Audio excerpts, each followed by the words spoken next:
following is a Cable Regina Channel 7 sports presentation.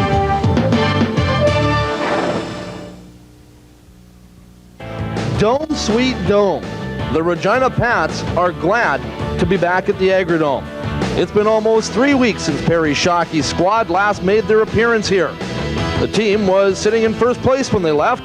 They went out on an 8-game road trip, and they struggled somewhat, finishing with a record of 3-4-1. It could have been a lot worse had it not been for back-to-back wins over Saskatoon last weekend. The Pats still find themselves within shouting distance of the first place Swift Current Broncos, with the Christmas break fast approaching. Tonight, they take on a Prince Albert Raider team who isn't a Raider team of the past, but a team of which the rivalry still looms large. It's the Pats and the Raiders, and you're going to see it live on Cable Regina, Channel 7.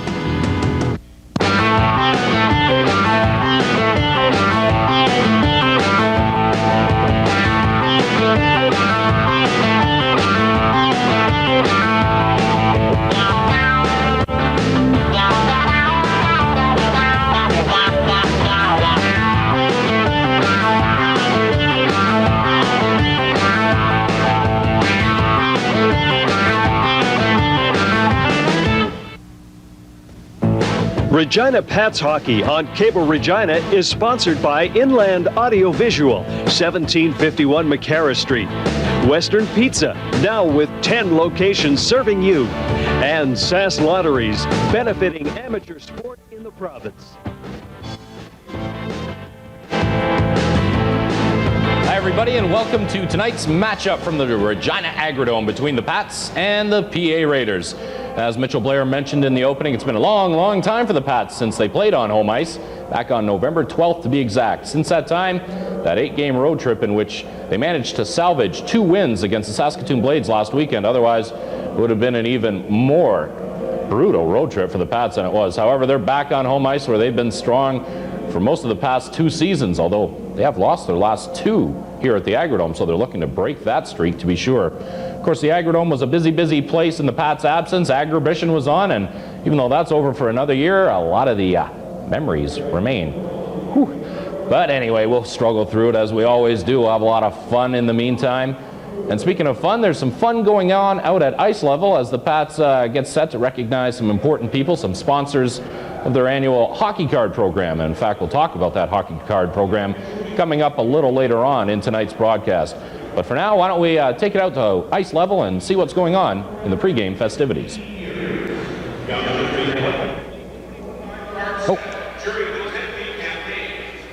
Good evening, everyone, and I'm Mitchell Blair along with Paul Barnby, and we're ready to call this game for you here in just a few moments' time after they get the pregame ceremonies done with. And Paul, I guess, first off, where have you been? I haven't seen you around here for a few weeks. I know, it's unbelievable, 23 days since the Pats played here. That's a real long stretch, and I'll tell you what, they'll be real happy to get back here to the Dome. We are going to quickly take it downstairs to take part of the pregame ceremonies.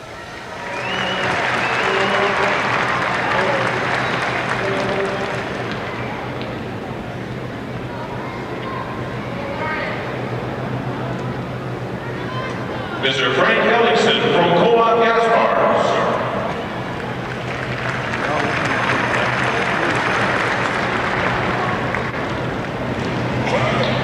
Mr. Mike Morris from Western Pizza.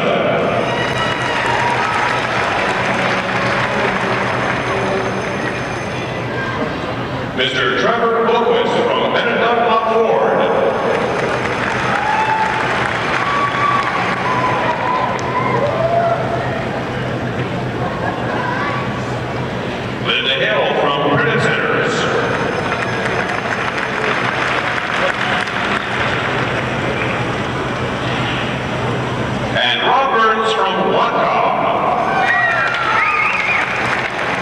Each is receiving a frame of printer's proof sheet containing all 25 leather cards from Regina City Police Deputy Chief Larry Tubin and past Fire Department Scott Clark.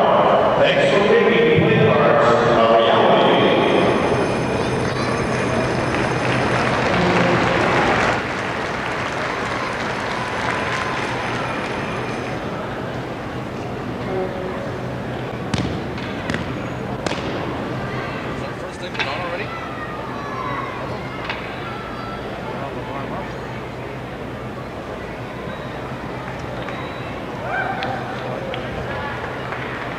Let's give them a warm round of applause, ladies and gentlemen. Well, Par Barnby, as we see the pregame ceremonies come to an end here, in case you're wondering what that was, the hockey card program that the Regina City Police Service has done in combination with the Regina Pats, and we're going to hear more about that later tonight. They just had a pregame ceremony there with some of the sponsors. We'll talk about this game a little bit in a couple minutes' time, but first we're going to hear Megan Lee Tremblay perform our national anthem.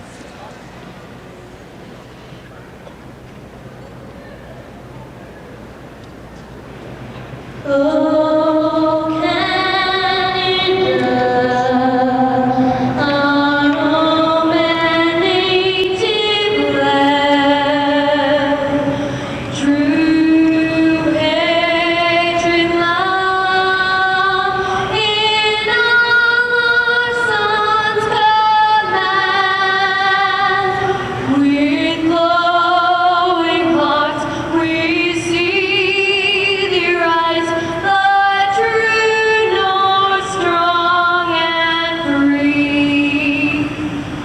From far and wide, oh Canada, we stand on guard for thee. God keep our land glorious and free. Oh Canada, we stand on guard for thee. Oh Canada, we stand on guard for thee. That little lady's got a pretty nice voice on her, doesn't she? Yeah, she has got one powerful voice and has been a regular fixture here at these Pat hockey games. A good luck charm in the Dome.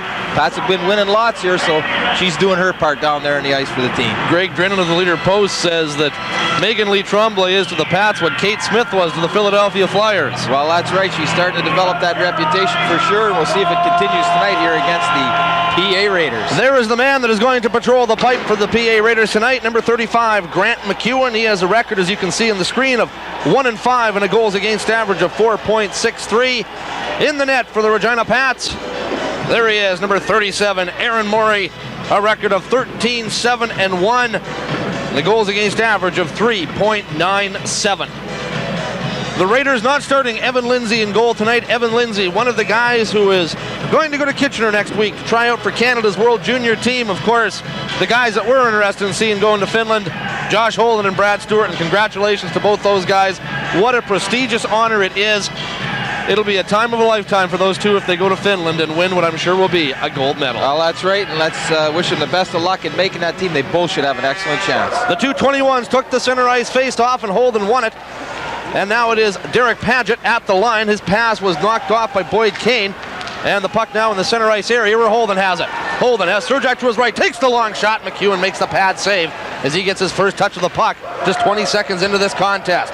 Now it's Surjak. Back pass for Adams. Kane gets it, takes a little poke out of that one on net. McEwen steered that aside. Kane wants to throw it behind the net. There's nobody there, and getting it for the Raiders is Derek Paget.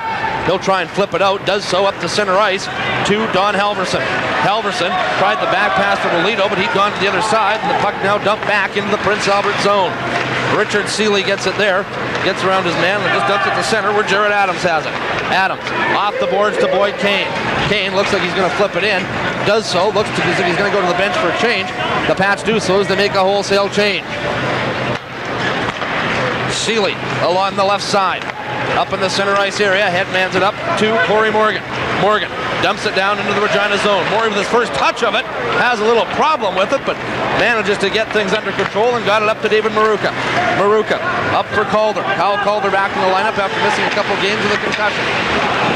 Calder rubbed out by Morgan on the play. Now Maruka knocked to the ice by Getzinger. Getzinger comes away with the puck and gets it up to David Cameron. Cameron quickly to Severson. The Raiders' leading scorer this season gets to center ice, dumps it into the Regina zone where Drew Keller has it. Keller lost it behind the net to Morgan. Maruka follows up and pokes it back behind the net. Keller will pick it up in the corner. Keller tries to get it out. Getzinger keeps it in, takes a shot. That's blocked by Jackman. Botterill couldn't control the puck, and it goes to the corner. Jackman rubs out Broderill on the play. Calder picks up the loose puck, sweeps it around the boards. Keller chases it, gets to it, and dumps it out. Brad Swanson with it now to Clayton Chartrand. He quickly fires it back in. Again, Morey with a little bit of a problem behind his own net. Raiders just will capitalize. Oh, there's a quick shot. They score! Dallas Flaman finds the 5-hole. Aaron Morey looking pretty shaky here at the start of this game on clearance, and it cost the Pats. And just 2:05 in, the Raiders lead at 1-0. Well, one of the things that Aaron Morey had a little bit of trouble with last year, and we haven't seen any real evidence of it this year, was his ability to handle that puck in behind the net, and he really looks like he's been fighting that puck here this evening anyway. He had a couple of miscues in behind his net. Flaman does a good job of picking up that puck, wheels around in front, uses the defenseman as a screen, and fires it between Aaron Morey's legs. You know, the Pats were happy to be playing the PA Raiders. We get a look at it here. You can see where all that stuff started. Flipped it by Keller, puts her in the net. Raiders are up 1-0. That's not the way the Pats wanted to start here back at the Agronome tonight. I'll say not. Swanson overskates the puck off the face-off, manages to clear it into the Regina zone. Mark Thompson's going to get to it. They decide against icing on the play, and Thompson gets it to Adams. Adams off the boards to Cody Jensen. He couldn't control. There's another quick shot by Paget. That one just went wide. Paget and Adams fight for it along the boards. Now Kane's going to get to it. Kane, nice pass to Lysak, and he'll bring it out for the Pats. Lysak and Cody Jensen come out. Lysak gets to center, dumps it in. Lysak was knocked to the ice on the play by one of the Raider back checkers. Fans wanted the call, none forthcoming. Kane rubs Molino out along the boards. Now Lysak chases it down. Lysak bumps Getzinger along the boards. Puck goes to Kane in the corner. Kane tried to circle it down low to Lysak. Now tries the turnaround. Doesn't go anywhere. And Adams will keep it in at the left point. Down low to Kane. Kane knocked off the puck by Paget. Paget just bumps it off the boards and down into the Regina zone.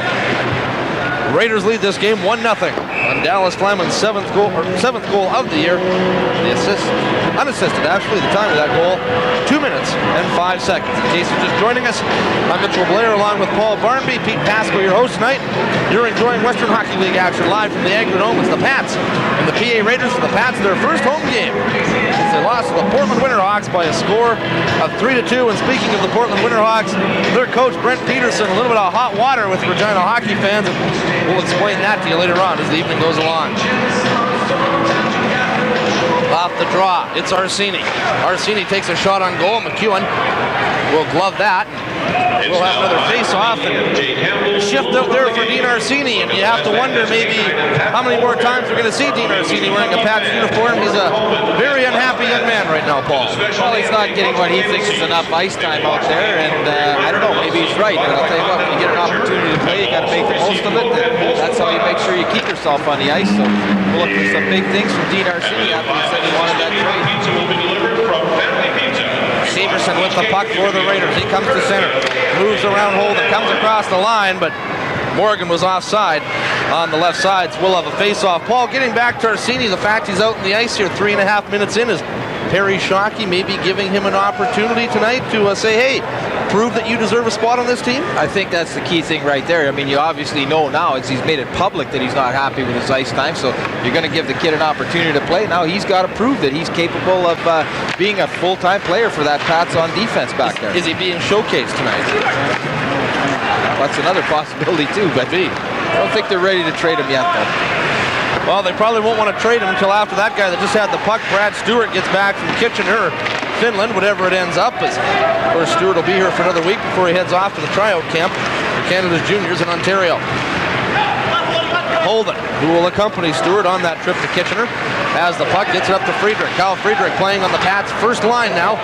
Serjak and Holden. Coach Perry Shockey saying Serjak and Holden getting a little bit too many liberties taken on them, so they've got the big guy out there to protect them.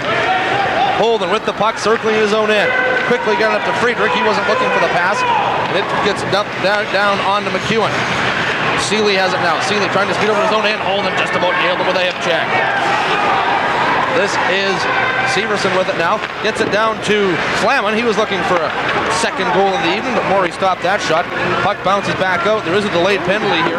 Two of the Pats coming up. The Raiders have the extra man on the ice, and as Brad Stuart touches it, we will get our first penalty of the game. It is going to be a slashing call, and it is going to be against the big guy, Kyle Friedrich. Yeah, that happened way in behind the Prince Albert Raider net. Kyle Friedrich missed that pass from Josh Holden. The puck went in behind the net. He tried to get down there and see if he could create that turnover, but he looked a little feisty tonight. He took a swat at one of the Raiders over in front of the bench, and obviously he's the guy. Big Kyle Friedrich, 6'6", 245 pounds. He's the man that's going to bring the muscle to bear for the Regina Pats for sure, and that's what they want. It'd be nice to get him playing on a regular basis alongside of Josh Holden and some of those skill players you see. People won't take as many liberties with Josh Holden when he's out on the ice. So our first power play of the night goes to the Raiders as Friedrich goes to the box. 2 minutes for slashing at 4:29. Kevin Kellett does a nice job of keeping the puck in. Halverson has it there. Back to Kellett at the left point. Kellett takes the shot. Rebound right there, and Walito couldn't pounce on it as Morey made the pad save off the shot by Kevin Kellett. Hitchings down to Walito. Down low to pad. Out to Kellett. That scores! Kevin Kellett pinching in from the point. Raiders capitalize on the power play. And Paul, they have shocked the Agrodome crowd. It's 2-0, and we haven't even played 5 minutes yet. Well, they've certainly quietened it down. Anyway, the hockey fans in Regina maybe feeling a little bad they haven't seen the Pats for 23 days, but we talked about it at the start, how tough it is sometimes that first home game back after those long road trips. You usually have a bit of a tough time getting going. You're in familiar surroundings and whatnot, and so far the Pats have looked pretty sluggish, a little sloppy in their own end there. You'll see that pass. You'll see the pass come down here into the point, set up that 2-on-1. Cody Jensen unable to get back and pick up that defenseman coming back. Kellett makes no mistake. Aaron Morey, little chance on that goal. Paul, that being said, the Pats played 2 games in Saskatoon. They've been back in Regina for over a week, so really, is there a lot of rust? Well, I don't think it's the rust so much. It's just the fact you're back in these familiar surroundings, and maybe you take it a little bit easy compared to what you were playing like on the road. Oh, the Pats are going to have to pick it up. Petrovicky with a blast, and that may went off the helmet of McEwen. I think it did. Petrovicky with a laser. And McEwen may want to make sure he has all the paint in his mask after that one. Doesn't appear to be favoring himself any though, but no, I'm a little surprised they actually started McEwen in goal. I mean, they're a bit short-staffed here. They got some injury problems. Garnet Jacobson, public enemy number 1 from PA for that hit on Chad Mercier a few years ago, is not in the lineup, and missing Harlan Pratt. Also out. I thought they might have gone with the big goaltender tonight because obviously that's going to be a key thing for them, but obviously a lot of confidence displayed in McEwen here this evening, and so far hasn't proved them wrong. Evan Lindsay a little tired. He's played a lot of action. He's just coming off the flu, so Chris Stuart giving him the night off.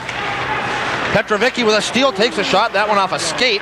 Still loose out front. Now Stuart keeps it in. Stuart winds up, takes the shot. That one just went wide. Petrovicky tries to get to it, does so, has Maruka out front, can't get it to him. Calder's behind the net. Petrovicky being worked on by Swanson. Petrovicky doing a nice job to get away from him. Petrovicky looking for some open ice, gets it to Maruka. Maruka tried to center it to Calder. That one off a stick into the corner. Calder picks it up, tries to move around Severson. Severson grabs a hold of his arm, no penalty being called. Now Swanson and Petrovicky fight for it again. Calder picks it up, gonna try the wraparound, that doesn't work, as McEwen makes the pad save. Adams gets it back down low to Calder. Puck went over his stick. Calder tried to get it, but couldn't do so. Clayton Chartron got to it and flipped it over the boards. Well of a face-off. Good pressure there by the Pats line of Petrovicky, Maruka, and Calder.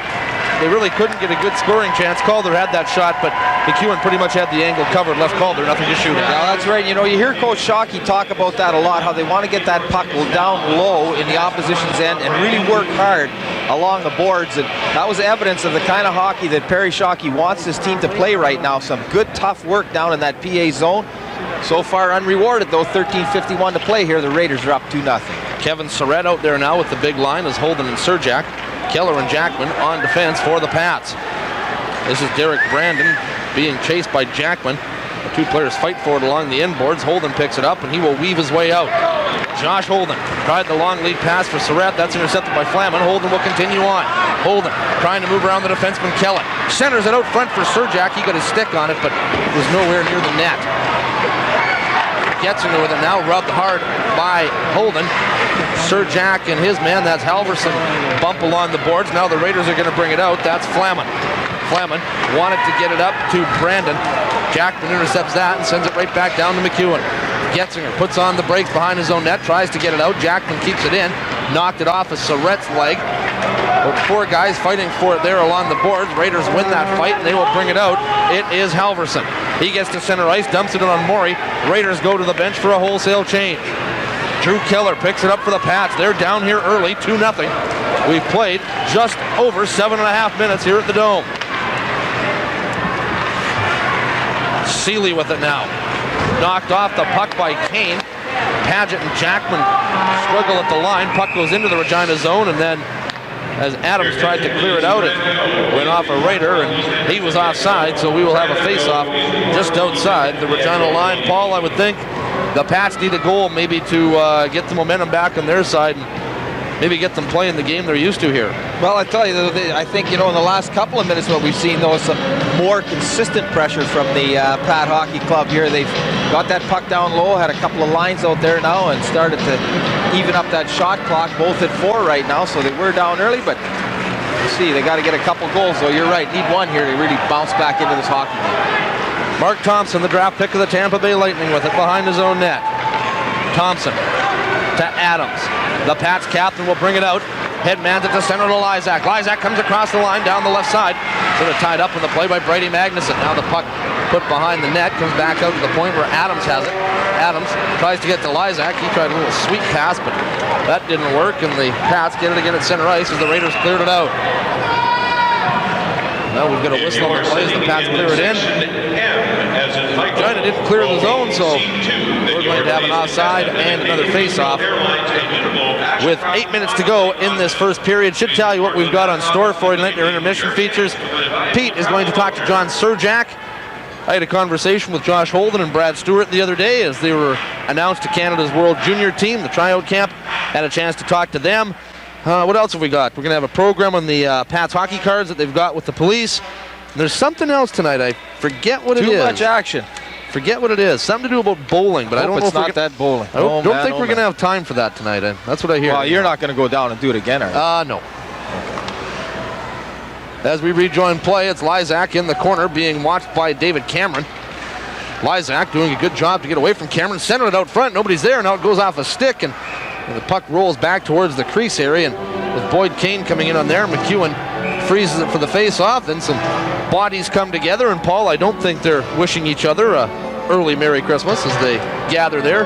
No, this is a pretty good rivalry between these two clubs. You got the Pats that are well ahead of the PA Raiders in the standings, bringing up the rear in this East Division. But I'll tell you what, there's some big intensity, and again, it all stems back to that Chad Mercier hit in the playoffs a few years ago. No one has forgotten that. I'm surprised it's really lingered as long as it has. Well, there's still a lot of players on that team, that Pats team, that were there and saw that hit on Mercier by Jacobson. A lot of PA Raiders that are involved. Yeah, there is. As I look at the roster here, Jared Adams was there.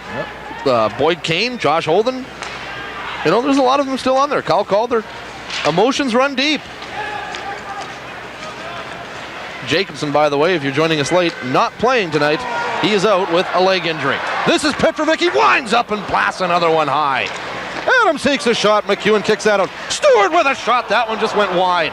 It's a shooting gallery, Paul. Boy, I'll tell you what, they're firing the puck right now, and that's what you want to do. You want to get some good hard shots on net.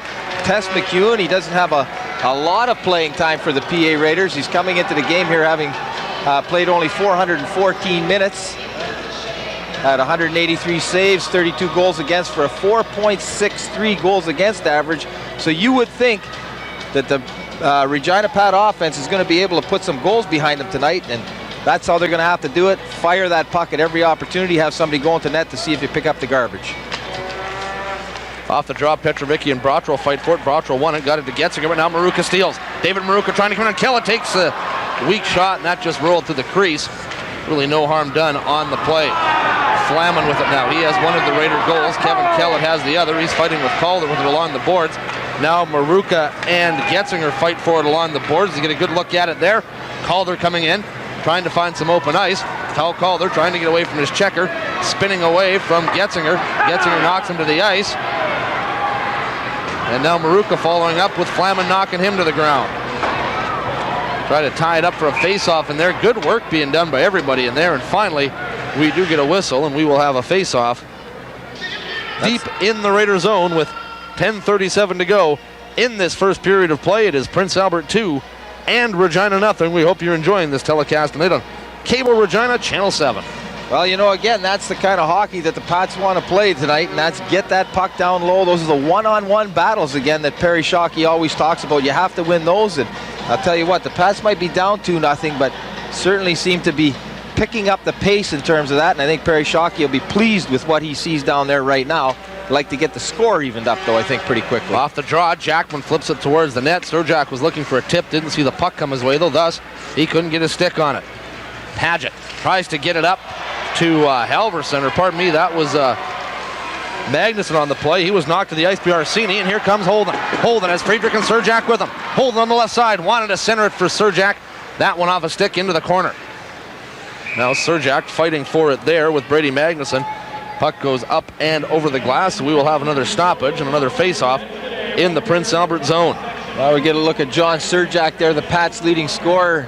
32 games, he's come up with 51 points, 20 goals, 31 assists, only picked up 22 minutes in penalties and a plus 17. So has he been an acquisition for the Regina Pats this year? A real leader, 20-year-old, overage. He's going to be one of the players that the Pats are obviously going to look to this year if they want to go anywhere in terms of the playoffs and potentially to the Memorial Cup. Of course, John Surjak came to the Pats just before the season started in exchange for longtime Pat Perry Johnson.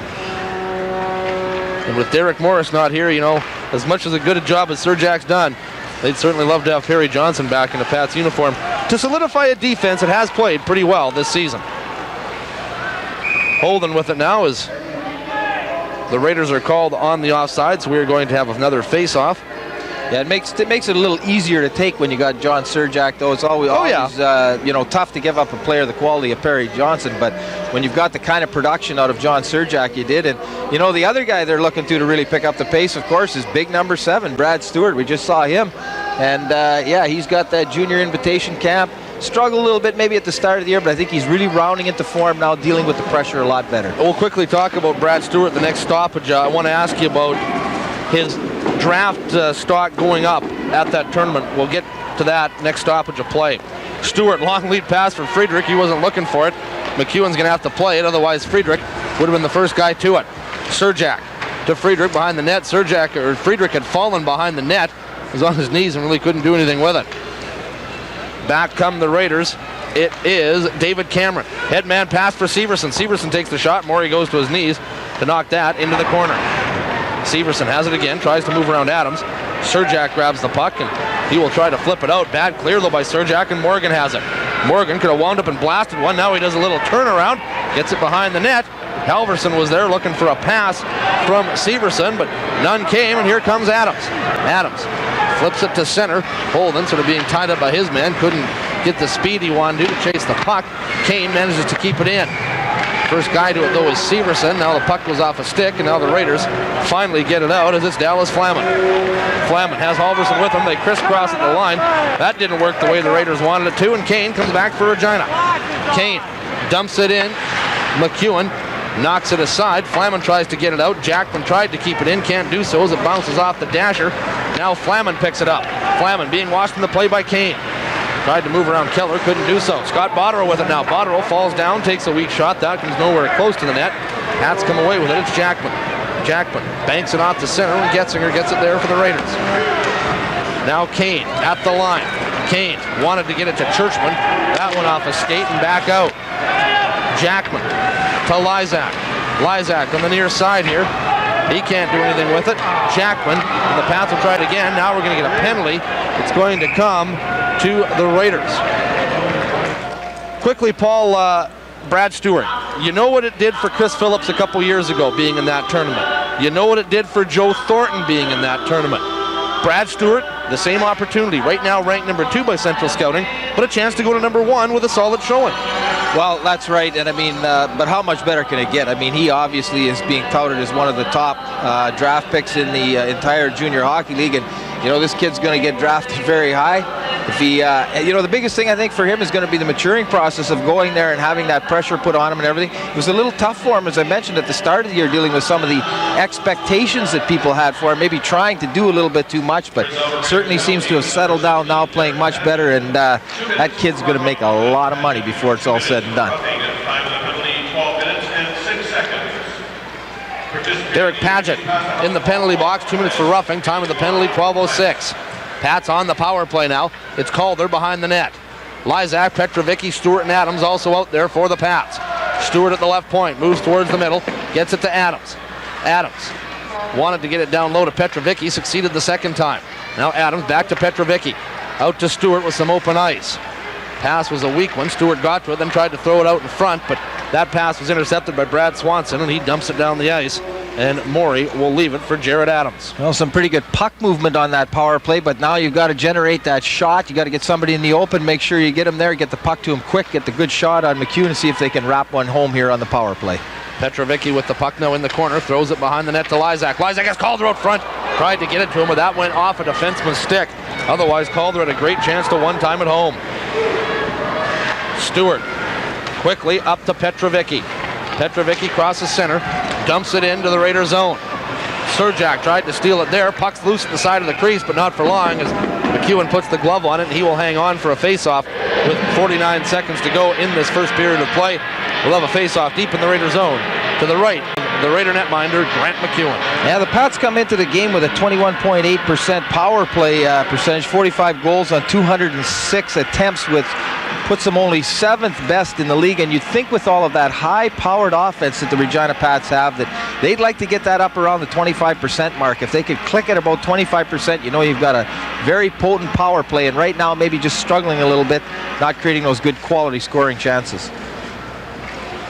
Stuart with the puck, over to Holden. Holden gets it behind the net. Maruka and Serjak collided behind the net. Raiders pick up the puck and dump it down the ice with 33 seconds to go in this minor penalty to Derek Paget. Josh Holden behind his own net, setting it up. He'll leave it for Boyd Kane. Kane back to Holden, who will speed out of the Regina zone. Up to Jackman, who quickly gets it to Serjak. Back to Jackman. He dumps it off the boards behind the net. McEwen picks it up, leaves it for Swanson. Swanson tries to clear it out, can't do so. Jackman winds up, takes a shot. Puck's loose, they score! Serjak, Johnny on the spot. He collects on the Jackman shot, puts it into the yawning cage, and the Pats capitalize on the power play. It's 2-1. Well, that's a big goal because it gets the Pats back into this hockey game here early in this first period. 6:05 to play, and you can see that good, hard, low shot from Barrett Jackman come from that point. 2 guys out in front. You see that shot get through, goes off the defenseman's skate. Serjak is on the spot, able to tip it in. Boyd Kane there causing havoc in front of McEwen as well. And you know, you can't talk about it enough, but when you get traffic in front of the net, especially on a power play, get that good, low, hard shot in from the point, good things are usually going to happen for the Pats. They click on the power play to tighten this game up. Raiders out in front 2-1. So Serjak with his 21st of the year. Jackman's going to get 1 assist. We'll have to see if a second is credited on the play, and we'll go to Brian Raymond with the announcement. Goal of the season, number 28, John Serjak. Assist number 2, Barrett Jackman. Serjak from Jackman on a power play goal at 13 minutes and 55 seconds. Serjak, his 21st of the year from Jackman at 13:55, has cut the Raider deficit to 1. Paget, hard pass that was mishandled by Ross Lupaschuk, and then Calder got it, quickly sent it back into the zone. Now here's a steal by Lysak, gets it out to Calder. Calder didn't realize the puck was there. I think Calder took a cheap shot there. I think he took a slash or something and was wounded, didn't really see the puck there, and now he goes to the bench and he's being looked at by the training staff. Kyle Calder looks to be in a severe amount of pain at the Pats bench. Petrovicky with it now in the corner, being watched by Seeley. Petrovicky being watched by Seeley. Finally, referee Tom Cowell puts the arm up.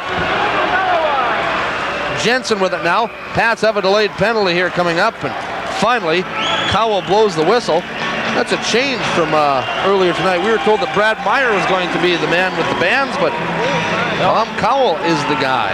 Cowell is the main man, and finally fingers the PA Raiders for that penalty. Just some absolutely great hard work by another 20-year-old on the Regina Pats, Ronald Petrovicky. Get a shot there of Kyle Calder. Checking out his hand. Yeah, checking his hand. So you'd think that there's some kind of a slash or something like that, right? He did have a great opportunity, actually, but I think he was in a little too much pain to really do anything about it. And unfortunately for the PA Raiders, Petrovicky with that hard work, Seeley's going to be in the box. They're going to go back on the PP again, and they've scored once on it already tonight, so we'll see if maybe the Pats can get this game back tied before they get out of this first period. Got off to a rocky start with the Raiders going up 2-0. Talked to Kyle Calder as I was coming in tonight. He said he was glad to be back home.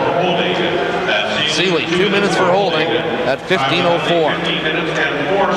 Holden with it, tried to get it down to Kane. That pass doesn't work, and the Raiders will bring it out. That's Don Halverson dumping it down the ice. Morey leaves it for Jared Adams. Now Stuart. Kane, Holden, Stuart, Adams, and Surjak. Your power play unit for the guys in white right now. Surjak to Holden. Holden comes across the line, then he's dumped on his keister by Kevin Kellett. And the Raiders just send the puck back down into the Regina zone. Adams gets it there, leaves it for Holden. Holden quickly back to Adams. He'll bring it out to Stuart, who will bring it across the line. Brad Stuart to center, comes to the PA line and dumps it into the PA end. And it's quickly grabbed there by Getzinger, and he just dumps it right back down into the into the Regina zone. Now Surjak coming away for Regina. He was tied up on the play by Walito, and the Raiders fire it down again into the Regina zone. The Pats having problems getting organized Not on as this power play. on this one for sure as they were the last, but we've got 45 seconds left here. We'll see if they get this puck down and create that one good scoring opportunity and maybe tie this hockey game up. One good opportunity is all you need to put the puck in the net. Tie this game up. Now the Pats trying to get control of it. They have it now in the corner. Petrovicky comes out front, takes a shot. That one just rolled through the crease. Petrovicky following up on the play, tries to get it to the point. Now he gets control of it. Maruka has it now, runs into Lysak, and the puck then rolled right to Cam Severson, and he dumps it down. Perhaps time for one last rush for the Pats. Lysak quickly to Maruka. Maruka tried to get to Petrovicky. His attempt to chop into the PA zone failed. Comes back out to Jackman, and as Holden gets to it and gives it to Lysak, the penalty to Seeley comes to an end. Jackman gets around Seeley, comes into the line. Gets it down to Maruka. Maruka just dumped it behind the net. McEwen gets it there. First clearing attempt failed. Now the second one will actually thought it was going to get through, but Seeley had a problem with it, and the puck still in the Prince Albert zone. Jackman has some time, takes a shot, gets a weak shot away, and that is intercepted by Luperschuk. He just gets it out of harm's way and dumps it to center. Now Petrovicky with the puck on the left side. Calder back on the ice. We can't be that badly hurt. Calder moves into the slot. Takes the backhander. That one just went wide. Petrovicky with it now. Petrovicky trying to find a way to get the puck on net. Petrovicky controlling the puck. Comes wide. Takes it. Score! What an effort by Robert Petrovicky. And we're tied at 2. What more can you say about that, Mr. Barnby?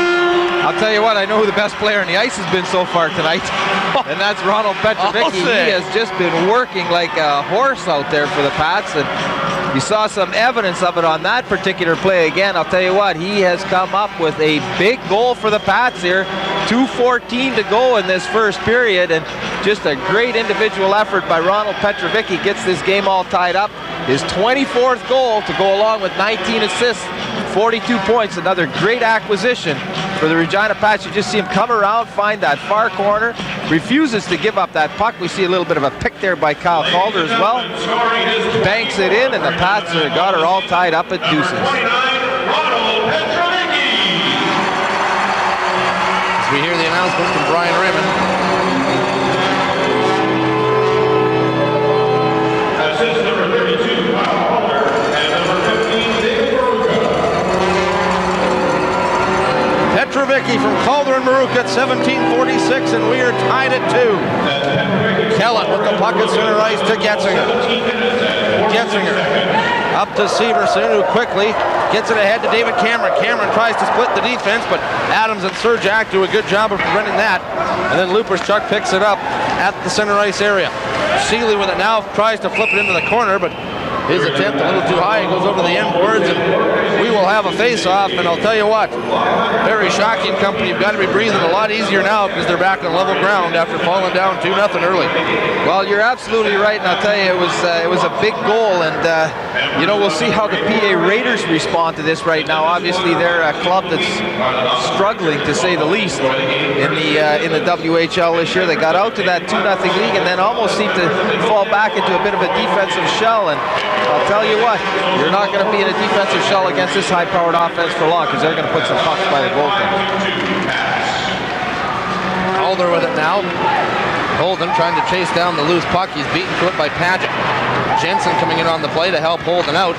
Paget gets it by Jensen. Now Holden and Jensen fighting with Paget along the boards.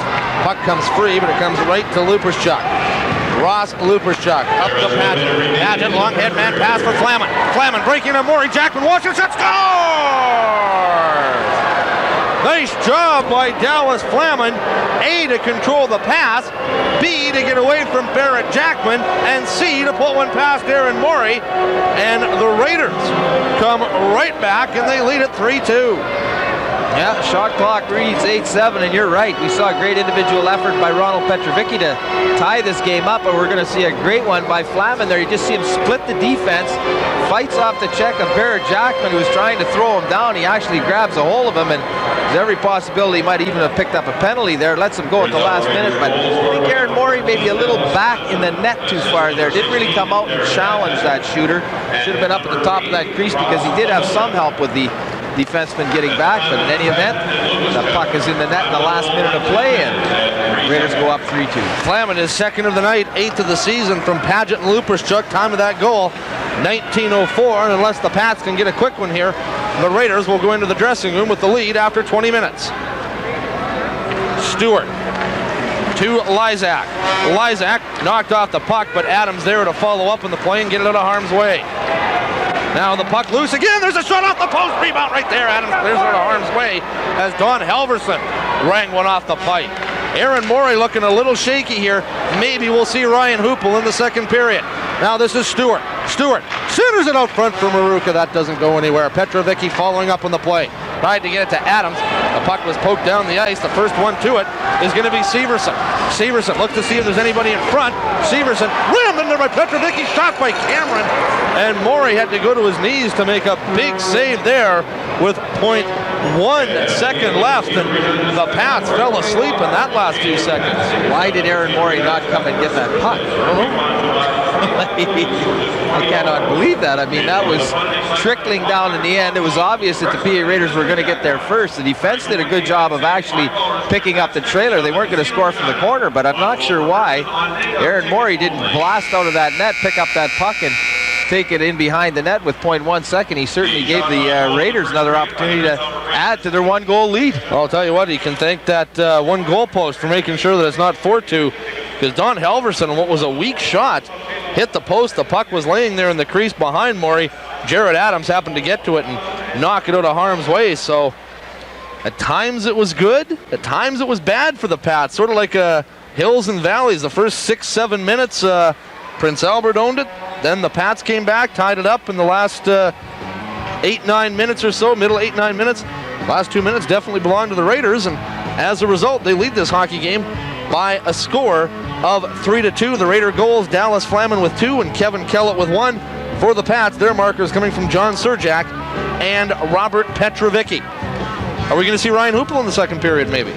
Well, I don't know. I mean, it obviously wasn't one of Aaron Morey's sharper periods of hockey out there. Just seemed to be in a bit of a daze almost, really, in terms of, I think, you know, what epitomized it for me was when he didn't come out and try to pick up that puck right at the end of that period. I mean, he gave the Raiders an opportunity. Even if he comes out, freezes it in, brings it in behind the net, the period's over, and you get back into the dressing room only down by 1. And it really appeared to me that the Pats sort of felt comfortable coming into the game. They got behind by 2, played with a little more desperation, got the game tied up, got comfortable again, and the Raiders took it back to them. By the way, Paul, we want to thank our sponsors, Western Pizza and Jim Bonas, Inland Audiovisual, and Saskatchewan Lotteries for making this telecast possible to you, and Cable Regina Television Channel 7. We hope you're enjoying it. You got 40 more minutes of hockey to watch. Right now, we will take this break as you see the Family Pizza Patrol guy throwing frisbees out into the crowd. Well, it was a big day for a couple members of the Pats earlier this week as Josh Holden and Brad Stuart were named to Team Canada selection camp for the World Junior Tournament that will be held in Finland over the Christmas holidays. And Josh, I guess for you, maybe a little bit of redemption, the fact that you didn't get there last year and a lot of people thought you should have. I think so. It was something that I was looking forward to last year, and coming up, getting close to the selection camp, I kind of knew I shot myself in the foot with the situations that went on. But this year, things have gone really strongly, and it's been a goal I've had in mind since the beginning of the year, and I was hoping to get the opportunity, and it's here now. So I'm going to make good work of it. Talk about the World Junior Tournament. Really, I think, in my mind, it's the most prestigious world tournament of them all. I have to agree with you there. That's for sure. The guys that end up going or have most definitely good careers. You look at the list, and with the last couple of years, guys have made names for themselves in the NHL, and that's a positive attribute to them. And I think that the organization of Team Canada, with the selection of the guys that they get, top quality guys, and that's an honor to me and Brad, and hopefully the situation will be good, and we'll go there and do the best we can and see what happens. An honor to be selected, but a lot of work to do yet to crack the roster. Exactly. It's the good thing is it's the final selection camp, but the bad thing is they still have to make a few more cuts, and that's something that most definitely is at the forefront of our minds, and we're going to go in with positive attitudes, know we're going to do the best we can, and whatever happens, and we're going to prepare ourselves for either way. It's they're going to pick the guys that are ready to go, and hopefully we'll both be ready. Josh, we were talking about this before, but you've heard some stories about what it's like to be at the World Junior. Really, you can't know what those stories are all about unless you experience it yourself. Makes you that much more hungry. Most definitely. Talking to Danny Briere this summer, he showed me his gold medal and showed me his ring, and I think that type of stuff is just awesome. To be able to get those types of medals and whatnot. But the atmosphere over there with all the guys, how close they get, the coaching staff, the way they treat you, and it's something that will be in the forefront of your mind, I think, probably for the rest of your life. And the way things go, and hopefully the pressure that's on us, or the guys that go in order to win another gold is tremendous. But I think that comes with the territory. Turn our attention over to Brad Stuart, and Brad, Canada just owns this tournament. The pressure is going to be really immense for guys, not just going to this camp, but the guys that make it to the team, because you've got the tradition to withhold. Yeah, it's been a great tradition for Canada to win this tournament. It's been 5 years, and I'm sure the pressure will be even more to win the 6th. So, you got to be prepared for that. For the guys who do make the team, they got to be able to deal with that. What does it mean for you to be named to this team? Well, it's a great honor, to be recognized as one of the top 31 guys, junior guys across Canada.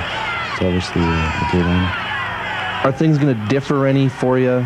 Obviously, it's going to be a little bit more practice intense, but any difference for you between what Rail Paymont's going to do and what Perry Shockey does from day to day? To tell you the truth, I really can't answer that question. I don't know. I really don't know Rail Payment, what he's like. So, I can't really comment on that.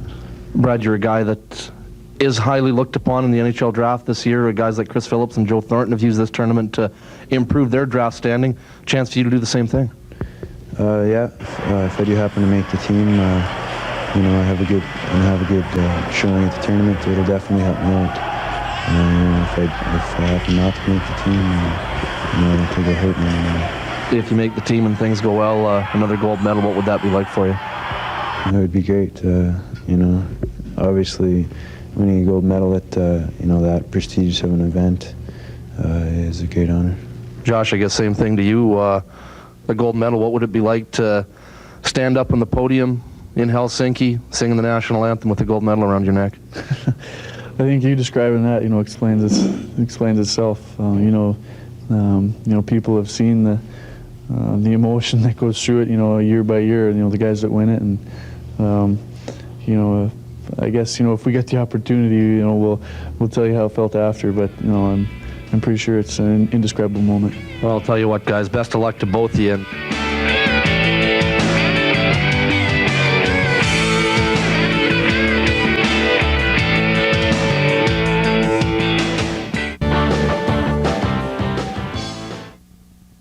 We return to the Agrodome here as the Pats trail this game 3-2.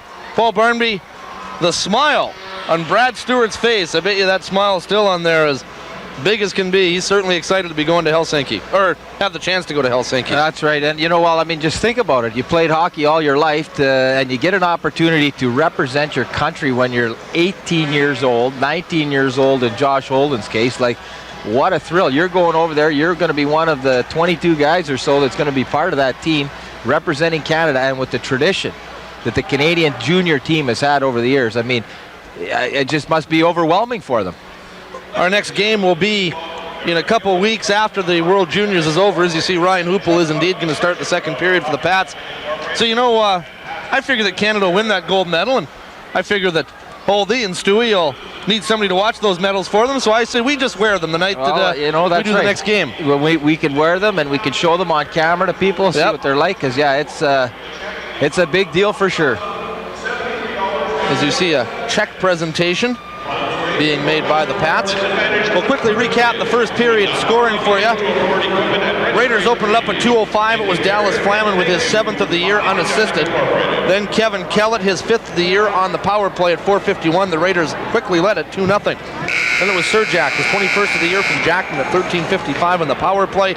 Petrovicky with a great goal, his 24th of the year from Calder and Maruka at 17:46. And then the Raiders taking the lead at the 19:04 mark. Flaman, his 2nd of the night from Paget and Lupashchuk at 19:04.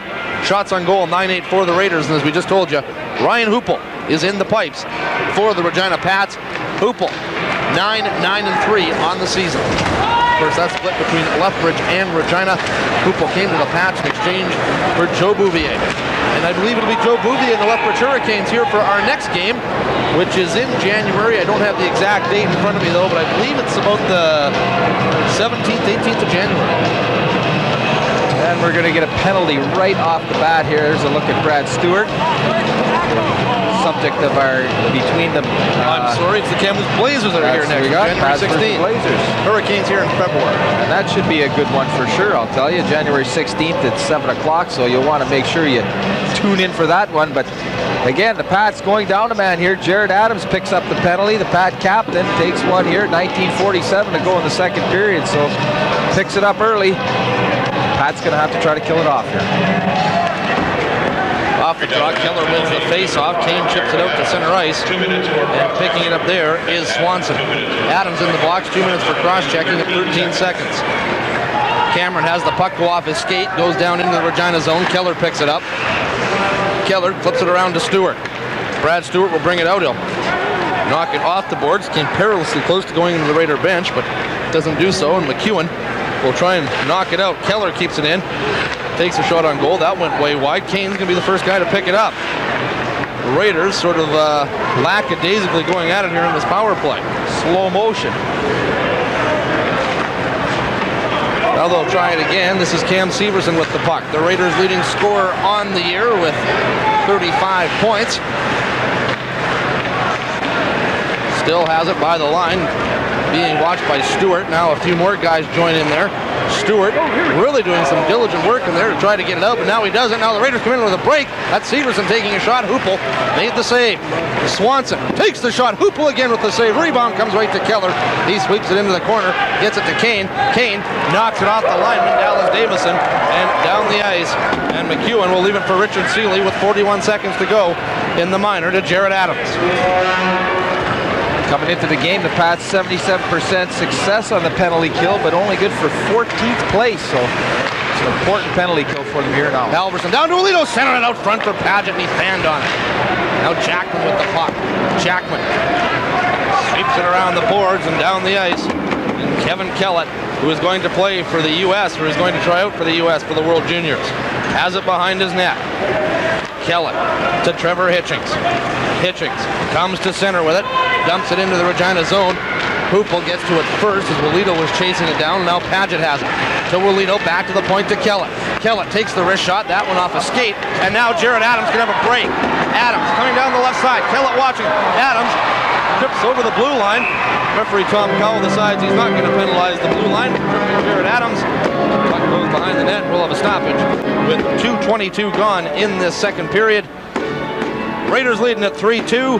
I'm Mitchell Blair along with Paul Barnby, excuse me very much. Pete Pasco handling things downstairs as you take a look at the other Western Hockey League players at the World Junior Camp. By the way, I want to say a special hello to those of you that normally can't get out to a Pats game. We hope you're enjoying this one tonight on Cable Regina, Regina Television, Channel 7. Yeah, there's some good ones on there too. Boy, Corey Sarge and Jesse Wallen, they were there before, so they'll be the veterans on that team from the WHL in any event. You know, I was talking to the voice of the PA Raiders, Mike Newmeyer, earlier tonight. He said that Coach Chris Stuart thinks that Evan Lindsay has a solid shot at being the backup to Roberto Longo at that tournament, and what a boon that would be for Evan Lindsay. Mike Newmeyer also telling me that Evan Lindsay, a guy who really is going to be one of those guys that teams look for at the trading deadline to bolster their club. Could the Pats be one of them? He says if they are, they want Lysak and Jackman. So be a pretty steep price to pay for Brent Parker if you wanted Evan Lindsay, but he don't doesn't really want think him he that needs bad, I'll No, tell I you don't that think so. Scott Botterill takes a shot off Jackman's leg. Now Arsini has it for the Pats. Arsini tried to get it up to Maruka. The pass was too far for him, and that's Kellett. Kellett sweeps it back down into the Regina zone. Hoople stopped it there and gets it up to Maruka. Maruka wanted to get it to Calder, couldn't do so he just dumps it into the Prince Albert zone. Picking it up there is Getzinger. Jeremy Getzinger. Up to Morgan. Morgan just dumps it out to center. Holden picks it up there. Holden throws it to the open wing. Kellett intercepts. Kellett then rubbed out by Stuart and Maruka. Morgan joins in on the play. Stewart's on his knees trying to freeze it for a face-off. Can't do so. Serjak comes in, and now that's Holden with it in his own zone. Josh Holden. Long cross-ice pass for Serjak. Serjak trying to move in, takes the shot. McEwen will stop that, and then hold on for the face-off. Well, we have a nice, quiet hockey game going on here. Not much body contact, not many crisp passes. You'd like to go down there maybe, I think, and the coaches probably are wondering too what's going on. Light a little spark underneath somebody. Serjak tried to get something going there as he tried to get around that PA Raider defense, managed to get a quick shot off, but McEwen playing the angles well right out at the top of his crease. Takes away that scoring opportunity, but yeah, you'd want to see a little more fire in this game, a little more intensity from both teams out here right now. Brad Swanson with the puck now for the Raiders. He tried to dump it out, and it does do so as 3 or 4 Pats were sort of collectively along the boards, and actually the Raiders come away with it as Brandon. Brandon with the pass for the Raider forward. Can't quite see the number on that as Derek Paget. He was cruising into the slot, and he just missed the tip. Now Holden overskates that pass from Frederick. Stuart following up on the play, dumps it down into the Raider zone. Swanson got around Friedrich with relative ease, and now this is Halverson. Halverson on the 2-on-1. Now they're trying to make a throwing shot. That one went high. For a second, I didn't see what that was. I was looking in the top corner as that's where I thought it was going. Brandon with it now.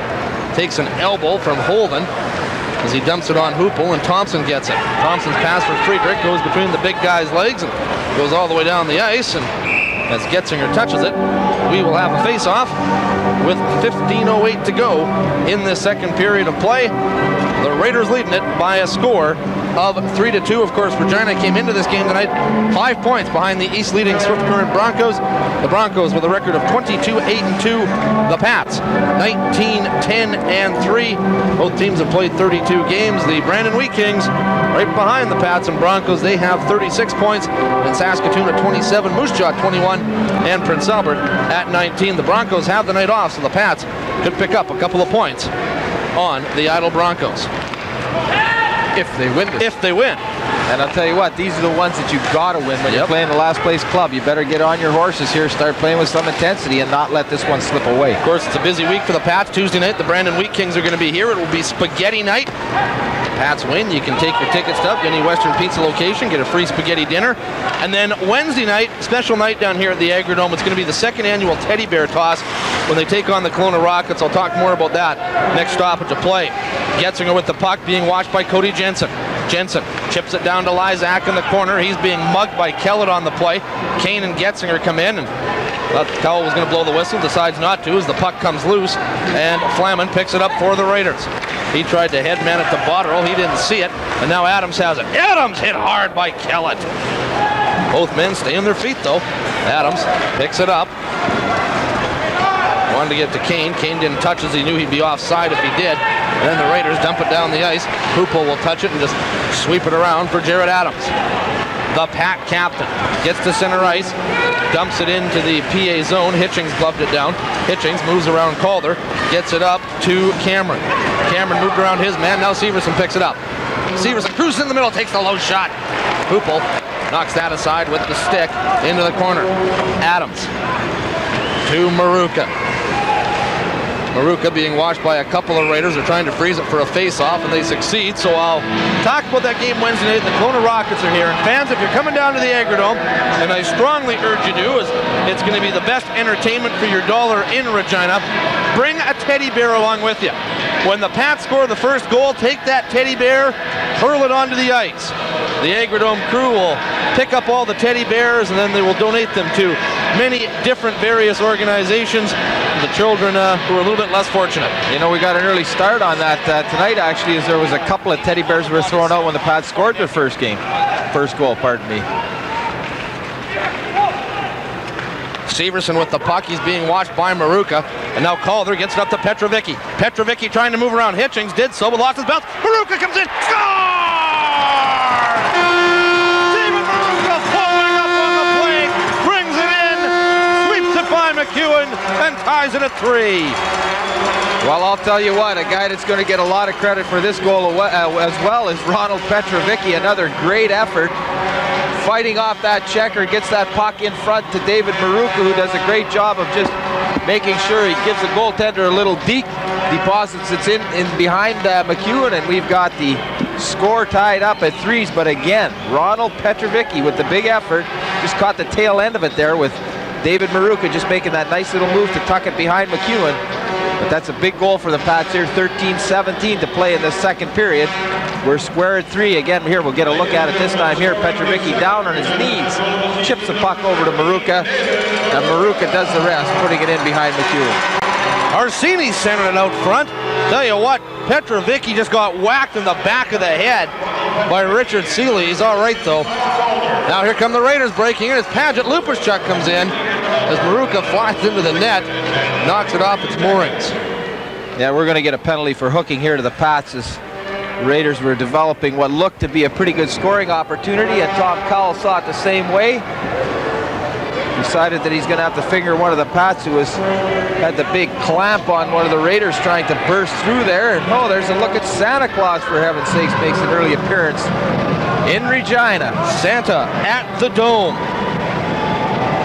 Looking for who's naughty or nice. Yep. By the way, that where are you goal. going to fit in that, Mitchell? I'll say nice, but there's others sitting at home that are probably saying he's naughty.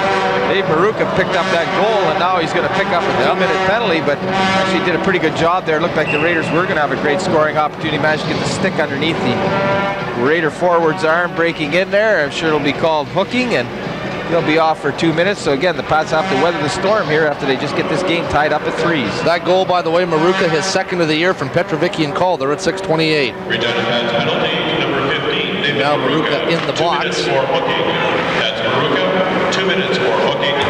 Penalty 7 minutes and 6 seconds. 7:06. So Maruka scores at 6:28. Takes the penalty at 7:06. Seeley behind his own net. Puck lost by the Raiders, and this is Kane just killing some time. Kane gets it over to Stuart. Stuart wanted to get it to Holden. Severson knocked Holden down. In fact, he chopped him down. And guess what, Cam? You have just ended your team's power play because you're going to sit down for 2 minutes. Well, that's right. And Cam Severson, obviously a big part of the PA Raider offense out there. He's the leading scorer on that team, and they need him on the ice, not in the penalty box. No question about that. Comes into the game with 15 goals, 20 assists for 35 points on the year. So he's part of the trade with the Lethbridge Hurricanes, the big one that the Hurricanes made last year when they were starting their run for the Memorial Cup, and came from Lethbridge over to PA. So obviously a player that the Raiders were counting on for the future, and a player that Perry Shockey would be familiar with. Yes, he'd be very familiar with him. Probably didn't work out that great for the PA Raiders, though, giving up some of those big guns and didn't really build for the future as they find themselves in last place here. Well, they got a pretty good player in David Cameron in that trade too. He's a guy that's going to lead the Raiders here in the next couple of years. Stuart. Brad Stuart with the puck. Two teams playing 5 aside right now. They'll do so for another minute 18. Stuart with a quick shot. McEwen makes the save as Kyle Calder was looking for a rebound. Hope you're enjoying this one tonight on Cable Regina, Regina Television, Channel 7. I'd like to thank all the volunteers who helped make this game possible for you. And of course, Cable Regina's got a wide list of sports they're going to bring you in 1998. Of course, we're going to have some more Pats hockey for you. I was told tonight there's a couple of University of Regina basketball games slated for January. I also hear too that there's going to be another edition of Wild West Wrestling. Oh my goodness. On Channel 7. Well, we'll have to say thank you to the sponsors again, Western Pizza, Inland Audio Visual, and SAS Lotteries. They make it impossible for this telecast to come to you tonight. I understand Pete was at that Wild West Wrestling. I hear they might want to get him into the ring. Him will go up against Trevor Scott and the one, the only Jeff, the Anvil Robertson. Will call it all for you on Channel 7. Stewart with the puck. Stewart down low. Wanted to center it out front for Adams. Couldn't do so as the puck went off a stick, and now it's chipped out to center ice. Stewart does a nice job of getting back to poke it away from the Raider, Walito. Now Stewart has it at center ice. Stewart up to Petrovicky. Has Calder with him if he can get it there. Petrovicky tried to get it to Calder. He was being tied up by Kellett and couldn't get his stick on it. Adams down low for Petrovicky. Puck hopped over his stick, and Getzinger has it for the Raiders. Getzinger avoids the check by Calder and then gets it up to Kellett. Kellett tried the long lead pass for Halverson. Adams kept it in. Now Petrovicky has it at center.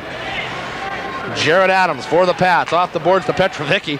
Petrovicky just about fired it into his own bench. Through the door. Yes. Surjak and Kellett fighting for it in the corner. Holden picks up the loose puck, promptly loses it, goes to the point. Keller keeps it in.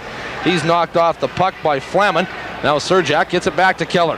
Keller takes the shot, that one off Holden, and goes wide. Flaman with it now. Now Holden.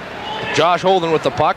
Tripped up at the line, manages to retain possession of it, gets it across to Keller. Pat's on the power play for about 12 seconds. That pass to Keller, he can't control it. And the puck goes out over the line. Keller dumps it in. Holden and Keller are there. Now Surjak cruising in. Surjak cruises into the slot. Puck slips. Surjak takes the shot. How did McEwen stop it? If Surjak could have got it up in the air, it was in the net. But McEwen got a hand on it, swept it wide, and then the Raiders ice it as John Surjak had a glorious chance. And you know, Paul, he might have been better just to wind up and fire one instead of bringing it in. Well, I think he held on to the puck so long that it forced McEwen to go to his, actually fall down to the ice, and he came up with the save. I'm still convinced he didn't realize how he made it out there, but John Surjak with that great scoring opportunity had him deked right out, just unable to finish around the net. And usually a fellow like John Surjak is pretty good at that. We'll get a look at it here. You can see the puck sitting out in front of the crease. Surjak just takes a little flip at it. It looks like it catches the handle of McEwen's stick and goes wide of the net. Cameron to Corey Morgan. Morgan wanted to get it back to Cameron. Puck's tied up in the equipment of Stewart. And we will have a face-off to the left of Pat's goaltender Ryan Hoople. Paul, in the second intermission, I'll tell you what, there's been many things in my broadcasting career I've been proud to do. Well, a couple weeks ago here at the Agrodome, Pete and I got involved in a human bowling match. You may remember, I think it was the first game of the year, Pete and I openly challenged each other to that. Well, we're both wishing that we hadn't done so, and Grant Nemeth was here that night, and he filmed everything, and well, he'll have that for you. You know, if there's something on another channel, folks, feel free to turn in the second intermission, but I come back to watch the third period of play. But you know, that second intermission, run out to the 7-Eleven, get yourself some Cokes, get yourself something. I think Pete will agree with me downstairs. I'll tell you what, it's one of the low moments in my broadcasting career, but it's coming up in about the next 9.5 minutes. Can't wait. Yeah, right. Lysak with the puck. Fighting for it with a couple of Raiders. Now Kane moves around Luperchuk. Kane centers it to Jensen. The shot. Cody Jensen makes it 4-3 pass by Boyd Kane. Nice backhand shot by Cody Jensen. And it's 4-3. Yeah, Cody Jensen picks up his 12th of the year to go along with 11 assists for 22 points coming into the hockey game, and that's a big goal from the Pats. For the Pats, they've been battling from behind pretty well all night long. Now finally get up, but I'll tell you what, we see again some good hard work by the Pats. Boyd Kane again down on his knees, very similar to the play that Ronald Petrovicky made. Managed to chip that puck ahead to Cody Jensen. He does the rest and manages to finish behind McEwen. Puts the Pats up by 1 here with 9:34 to play in this second period. Cody Jensen didn't have a lot of room to squeeze it past McEwen, but he did so.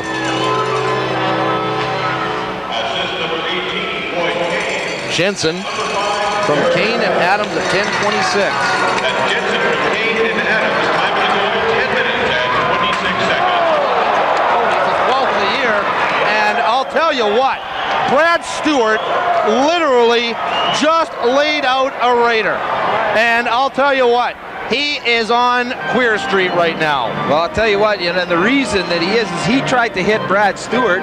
Brad Stuart saw him at the last minute, and he actually went into the boards very awkwardly there. Well, I hope we have that on replay, because I was writing down the goal and missed it. I just heard the slam, looked down, and all I can see is basically a leg sticking out from my vantage point, but I don't even know who that is.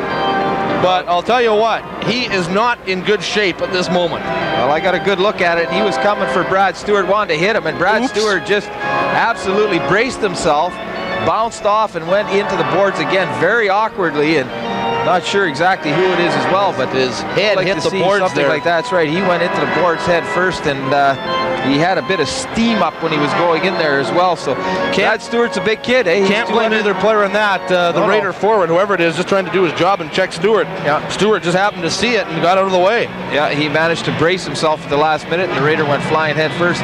Brad Stuart, I was just going to mention, is a big, strong kid. 6'2", 216-pounder from Rocky Mountain House, and you see why he is looked at so favorably by those NHL scouts when they got that kind of size. You like to see that. We're going to get another look at it here, I think, on the. It's Cam Severson is the injured Raider, but he looks to be all right as he's getting to his hands and knees. And here we'll get another look at it here on the replay, Mitchell. You'll see him coming in. He's going to hit Brad Stuart. Brad Stuart just braces himself, steps into the check as well. Severson bounces off, and you'll see him go head first right into those boards. He goes in a big way. And fortunately, no damage done. You hate to see that happen to any hockey player, but I'll tell you what, that shows you Cam Severson is a big, strong kid as well. So you know how Brad Stuart was able to brace himself. And of course, Paul, you know, the hockey community in this province, of course, just devastated with what happened in Humboldt a couple of weeks ago.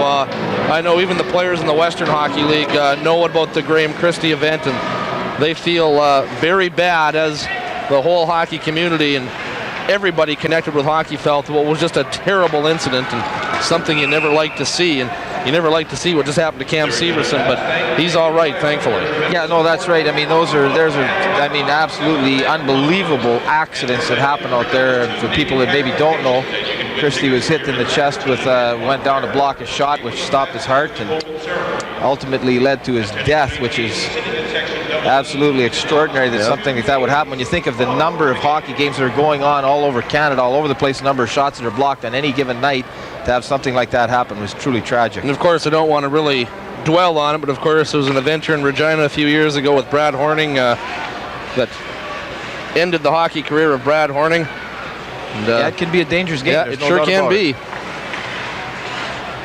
As we rejoin action, it's Paget leaving it for Walito.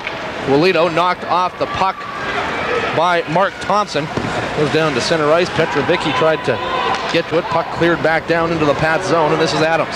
8.5 minutes to go in the second period. Calder gives it to Maruka, who is following up on the play. Maruka wants to go around, kill it, centers it up! Petrovicky, and they score! I'll tell you what, Maruka and Petrovicky working pretty well tonight. Is Petrovicky having a hockey game tonight or what? Yep. Is there any question that he so far is going to be the first star of the hockey game? Just an absolutely great goal, and you're right, David Maruka makes the perfect pass across, but Petrovicky flying down that right wing, gets in behind the defense, picks up that puck, one-times her into the net, got a defenseman draped all over his back. Just an absolutely outstanding big league goal. So Petrovicky chases McEwen from the net. Chris Stuart is going to make the change here right now, and we are going to get a look at Evan Lindsay. We thought he might have started this hockey game, but you mentioned that had a bit of a touch of the flu, and Chris Stuart thought he would be able to give him the night off. Not to be, as the Pats pound 5 past McEwen and take the lead in this hockey game 5-3 with 8:27 to play in the second period. So the Raiders put their number 1 guy in between the pipes. That is Evan Lindsay. He has a record this year of 8-14-1, a goals against average of 3.73, and he is headed to the World Junior Tryout Camp in Kitchener. And in fact, as we told you earlier, he could end up making that team as a backup. And of course, as we've seen in the World Juniors the past couple of years, the backup usually gets some action in that tournament, so a big chance for the 18-year-old to do his country proud. Well, that's right. He's going to go to there, and I mean, I'll tell you the other thing. He's almost a shoo-in to appear in the All-Star game, obviously, which is going to happen here on the 20th, 21st of January next year. You get another look at Evan Lindsay, so certainly one of the top goaltenders in the Western Hockey League for sure. By the way, if you haven't got your tickets for the All-Star game, why?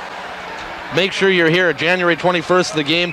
Get your tickets for the skills competition on January 20th. Lindsay with a little chop on Kyle Friedrich, and I'll tell you what, Lindsay gets that guy mad. He won't be here in the All-Star game, and he won't be going to Finland either.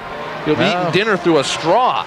Josh Holden getting involved down there, and this is the kind of thing you'd like to see Josh Holden skate away from. He doesn't need to be involved in that, and nice to have him get out of that scrum. You know, we talk about the All-Star game. The coach of the Western Division that night is going to be Brent Peterson. Is he in hot water right now? Brent Peterson. Why would that be? Well, gee, let me tell you. Brent Peterson was talking to a Portland newspaper a couple weeks ago when he got named to the team. And, well, how did he sort of respond to being named the coach? He says, I hope I don't have to go there. It doesn't mean anything to me. All it means is you have to waste 4 days in some jerkwater town you don't want to be in. I didn't know the Pats were in jerkwater. Well, I'll tell you what. I mean, Regina may not be the greatest place in the world. Who knows? Who's to say? We all like it because we live here. We got lots of friends here, and seems like a pretty nice place to us. But, like, what is Portland? Portland's like a dirty little old city with lots of crime and everything else, and he's talking about Regina. Well, they got an NBA team. We don't. They want to have an NHL team, and they don't have that either. So yeah, I'm sure Brent Peterson is going to get a pretty nice reaction when they introduce him. Well, Kyle Frederick's going to pick up a double minor here. Obviously felt that he was starting something, and I think there was something else that maybe went along with that as well, like a misconduct. So it's pretty unfortunate for the Pats to lose a player like that. I'll say.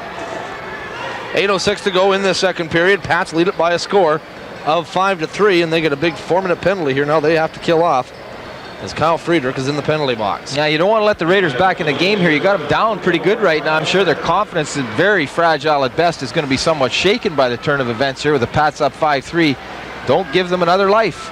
You got to win these hockey games. Brad Swanson behind his own net. Long lead pass for Steve Wolito. Wolito going to get an interference call against the Raiders here. Is that a little even up? Yeah, well, I'll tell you, I mean, they did knock Jared Adams down. They were coming down that right wing, and one of the forwards came along, knocked the Pat defenseman off his feet. Looked like he was going to get a good open lane down there, and as a result of that, Tom Cowell figured it was too much of a good scoring opportunity and caused by an illegal play, and that is going to help the Pats a little bit. 3:47 to kill off in the penalty to Kyle Friedrich. We're going to have the Raiders now pick up a 2-minute interference penalty. As you got to look at the culprit, Don Helverson, sitting in the penalty box. Yep. The former Moose Jaw Warrior who came to the Raiders in the trade that sent Roman Vopat and Curtis Brown to Prince Albert. He was one of the Warriors that, other Warriors that went to PA. He's called for interference at 12:08. Padgett's, the pass for Padgett was tipped away by Keller. Keller on his hands and knees at center ice, and puck was under him and Padgett, so we're going to have a face-off with 7.5 minutes to go in this second period. 3:27 to go in the penalties to Friedrich. $1.40 to go in the minor to Halverson. Now this will be an important stage of the hockey game here with the Pats up by 2 goals now. A little better than halfway through this second period, and again, been battling from behind pretty well all night long. And as I mentioned before, you do not want to give this Raider team any kind of life at all. They're obviously a struggling hockey team.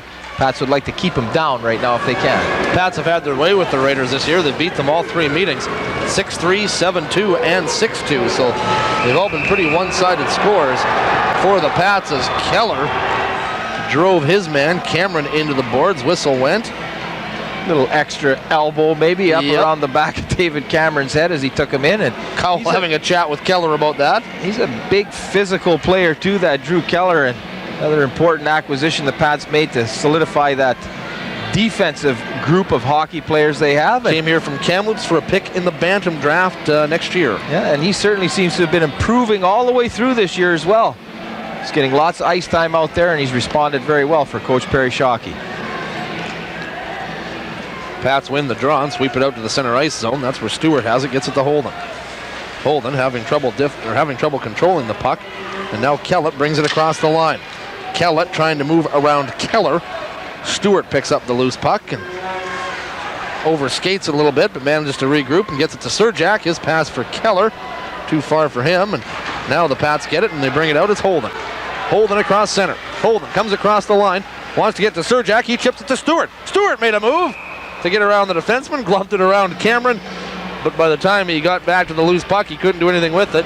Evan Lindsay hangs on for a face-off deep in the Raider zone. Well, it's nice to see Brad Stewart jumping up into the play like that. Uses his good speed, obviously, and he can skate very well for a big man. Uses his speed, jumps up into that play on that 4-on-4 situation, and when you do that, that creates lots of pressure on the defense of the Prince Albert Raiders. It almost comes up with a good scoring opportunity. Maybe just got in a little too close to the goaltender, unable to flip it by him. Robert Petrovicky to take the draw against Flaman. Both those men have 2 goals for their respective teams tonight. But Petrovicky's teammates have put a few more behind the Prince Albert goaltenders, and Flaman's teammates have put in behind the Pack goaltenders, and thus it's 5-3 Regina. Kane to Arsini. Arsini with one of his few shifts, and as we told you, he's not happy, and he wants out of Regina. He wants a trade. Says it's nothing against the organization. He just wants some more playing time somewhere else. I'm going to throw a trade possibility at Paul Barnby here in a couple of seconds, and we'll see what he says. Flaman tried to get around Petrovicky, couldn't do so. Puck comes loose on the boards. Morgan was the first guy to get to it. He's trying to tie it up for a face-off in there. Puck comes loose to Petrovicky. To Kane. Kane wanted to center it to Petrovicky. Puck didn't get there. Now the Raiders still can't get it out. Kane keeps it in.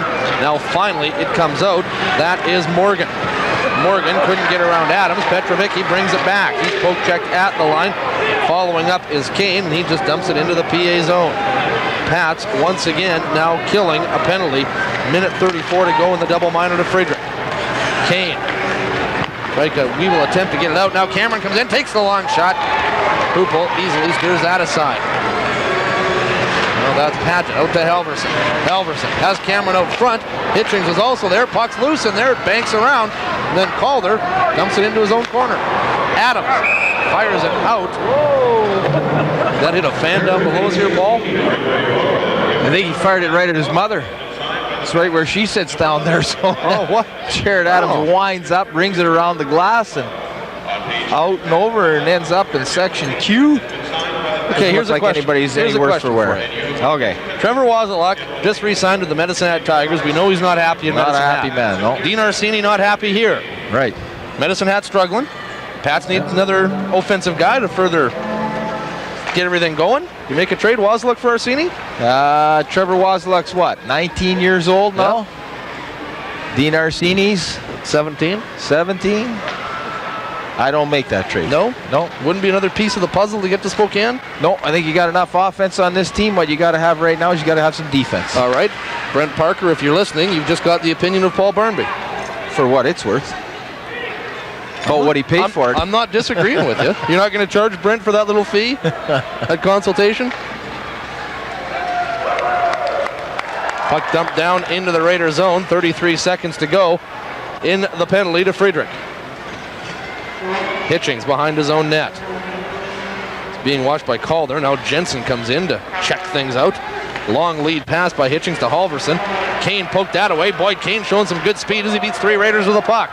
Kane behind the Raider net, being rubbed out on the play by Swanson. Boyd Kane doing a great job here in the corner. Paul Barnby starts the crowd with a little bit of applause, and Kane really doing a great job here. Look at Boyd Kane with his John Tonelli-like work. Boyd Kane just killed off the last 20 seconds of that penalty all by himself. Now Churchman joins in. Churchman behind the net. Finally loses it to Swanson. Swanson up to Halverson. That pass too far for him, and Jackman will race into his own end to pick it up. Jackman up to Jensen. Jensen gets it to center. Luperchuk fires it right on Hoople. He makes the pad save and leaves it for Adams. Jared Adams dangerously cuts in front of his own net with Morgan watching him. Adams back behind his own net to Jackman. Up to Holden. Holden wasn't looking for it, lost the puck. Raiders keep it in. That's Cameron. Cameron, nice move around. Jackman takes the shot. Rebound right there. Adams gets it. Clears it out of the way. Ryan Hoople has made a couple of big saves here since taking over Aaron Morey. Now we're going to fight. It's Adams.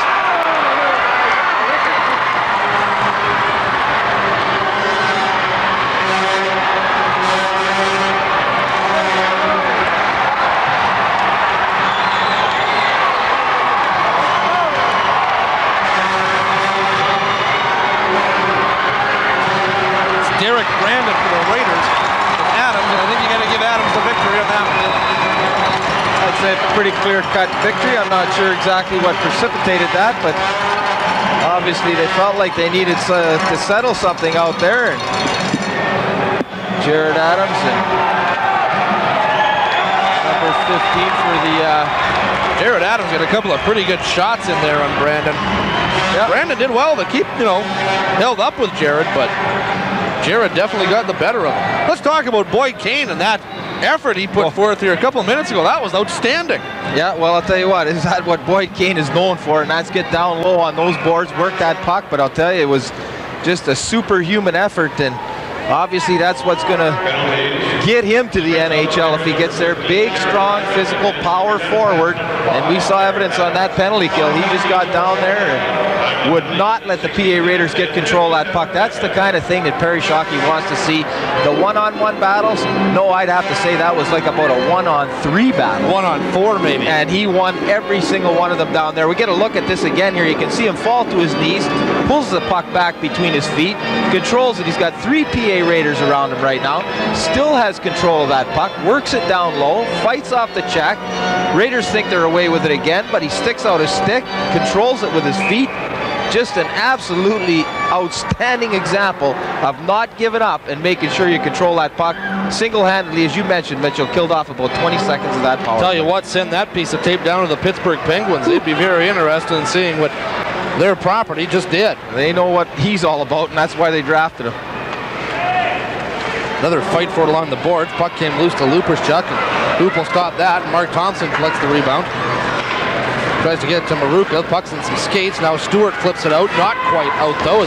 Good job by Bottrell to keep it in as he kicked it back into the corner. Stuart with 2:35 to go in this second period of play. Goals by Maruka. Jensen and Petrovicky have given the Pats a 5-3 lead. Petrovicky's going to get to it, but they're going to say he's offside. And we will have a face-off. It's one of the plays the Pats have been working on when those teams set up in that neutral zone trap when they want to try to clog up the middle of the ice. The defenseman will take it, wrap it off the glass, try to get the winger on the far side coming down with a full head of steam and see if he can beat them into the opposition's end. It looks like it's going to be an icing call, but it is a pre-planned play. Whew, alliteration is my life. Very good. Not bad when you haven't done this for a few weeks. Oh, that's right. My lips are working anyway, but yeah, they fire that puck down, try to get it down in that offensive zone, and very close there for Ronald Petrovicky. Almost picked it up and had a good scoring opportunity. Stuart avoids the check of that Raider, and then Getzinger has it at center ice. Getzinger promptly loses it to Petrovicky. Petrovicky doing a little bacon, takes the shot. That went off of Lindsay's shoulder. He didn't know where the rebound was. Petrovicky looking for a hat trick here tonight. Now Maruka down in the corner, fighting with Seeley. Puck comes loose. Petrovicky picks it up. Robert Petrovicky, by far and away, has been the best player on the ice tonight. Now Paget breaking away, has Bolito with him. Stuart trying to catch Bolito. Bolito comes in, goes to the shot, makes the save as Ryan Hoople. As Bolito went to the forehand on the deke, Hoople followed him all the way and made the save and keeps the Pats with a deficit of 2, or with a surplus of 2, pardon me. Surplus of 2, absolutely. Your lips are working, mine aren't. Don't get him behind. Yeah, that's a big stop by Ryan Hoople there. The Raiders break in and get a great scoring opportunity, and I'd have to say he sort of settled the team down a bit when he came in the second period. Aaron Morey started this hockey game for the Pats and looked a little bit shaky. He seemed to be fighting the puck quite a bit this evening, but Ryan Hoople's come in and done a real good job. Is this Ryan Hoople's first Pats appearance at the Agrodome? You might be right. Not sure about that. Not sure, yeah. I think it might be, because just acquired before they left on that big long road trip. We get a look at the replay here and see the Raiders breaking in. Mark Thompson picks up one of the forwards, but Brad Stewart can't get back, and Ryan Hoople comes up with what looks like a big toe save. Boyd Kane at center ice for the Pats. One of those ones that took a funny bounce, and it just went wide as Evan Lindsay was caught out of position. That would have been a nice present for Boyd Kane. The old Agrodome boards. Yep. Somebody didn't put him in right after the rodeo. A funny bounce just about turned into disaster for Lindsay and the Raiders. Now Halverson coming in. He lost the puck at the line. It's dumped back down the ice by the Pats. And Kellett will pick it up. Kellett pumped hard into the boards by Holden. Now Flaman as Kellett spears Holden. And now Kane goes after Kellett. And we got ourselves a little brouhaha as Boyd Kane sticks up for his teammate. Now we're going to fight. It's Surratt and Lupaschuk. Or is that Kellett? Well, it's Lupaschuk and Surratt. They're throwing them. Jackman's got 2 Raiders. Holden being attended to on the ice. He was speared by Kellett. Cheap shot by the Raider captain, as he didn't like the rather vigorous check that Holden laid on the end boards. Drew Keller pairing off with, it looks like, David Cameron. Lindsay and Hoople are staring at one another. Lindsay sort of gave Hoople the "you want to go?" Hoople just shook his head. "No, I don't feel like it." Crowd's egging him on a little bit as well. You know, I just want to say something here, Mitchell, about Josh Holden. You know, there's a lot made last year of sort of the lack of discipline that Josh Holden exhibited as a hockey player, but I'll tell you what, having watched a lot of Pat hockey games, there is nobody that takes the kind of abuse that is a superstar like Josh Holden. He is hooked, slashed, speared, everything done to him, and I'll tell you what, you would never see that happen to Wayne Gretzky. Here we go. We're going to get a replay of this here. You see Kellett takes exception to the big hit, turns around, Josh Holden's going to skate by him, and you'll just see he'll jab that stick right into his midsection, and Josh Holden goes down, and that's what precipitates a lot of the action down We talked about Boyd Kane and what he did along the boards, but I think what Boyd Kane just did after that is even more important. He came to the defense of his teammates, and he wasn't going to let Kevin Kellett get away with that. That's why they want Kyle Frederick out there with Josh Holden, because that kind of stuff with Kyle Frederick on the ice would stop immediately.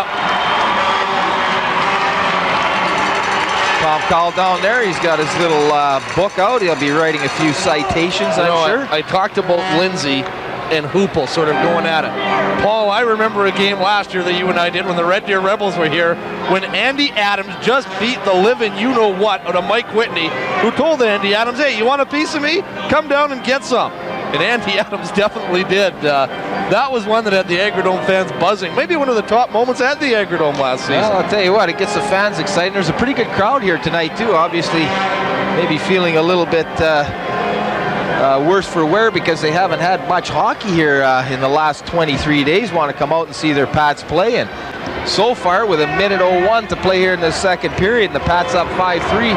Again, on their big come from behind victory. Or, pardon me, I shouldn't say victory yet. Certainly not in the books, but certainly a come from behind to get ahead of the PA Raiders here 5-3. They'd like to keep it that way, and this little bit of action, we'll see how this changes the momentum of the hockey game. Well, I'll tell you what, I'd like to write down all these penalties, but I think we're just going to let Brian Raymond tell us all what's going on, as Tom Cowell is letting the off-ice officials know exactly what's going to be called.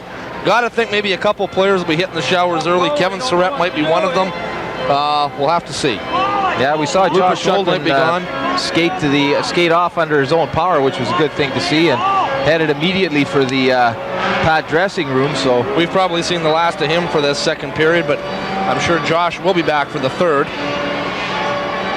And he'll probably have a little burr in his butt too when he comes out for the final 20 minutes, and that could be bad news. Well, you can hardly blame him, I tell you. But I mean, when you see the abuse that this kid takes, again, it's just something I can't fathom it. I mean, the kid is such a superstar, and the way teams get on him, and there's certain teams that really go after him because they know that he does have a bit of a hot temper. But that's something I think that the Pats have to address, and they got to make sure that people know that if you fool around with Josh Holden, you're going to pay the price. We're going to just take a quick look at that almost gift goal that Boyd Kane had here as he tried to clear it in. There you see it just skitter wide of the open side as Lindsay had gone out to play it. And he was going one way and the puck was going the other. Oh, you got to hate that when you're a goalie. Here we go. Here's Brian Raymond's penalty calls. Number 6, Kevin Keller. 2 minutes for a stick infraction and 5 minutes for fighting. To number 8, Ross Stoppachuk. 5 minutes for fighting and a game misconduct. And to number 14, Dallas Flamin, a 10-minute misconduct. To the Regina Pats, number 18, Boyd Kane. 2 minutes for being the instigator, 5 minutes for fighting. Why do you mean instigator? 37, Kevin Surratt, 5 minutes for fighting and a game misconduct.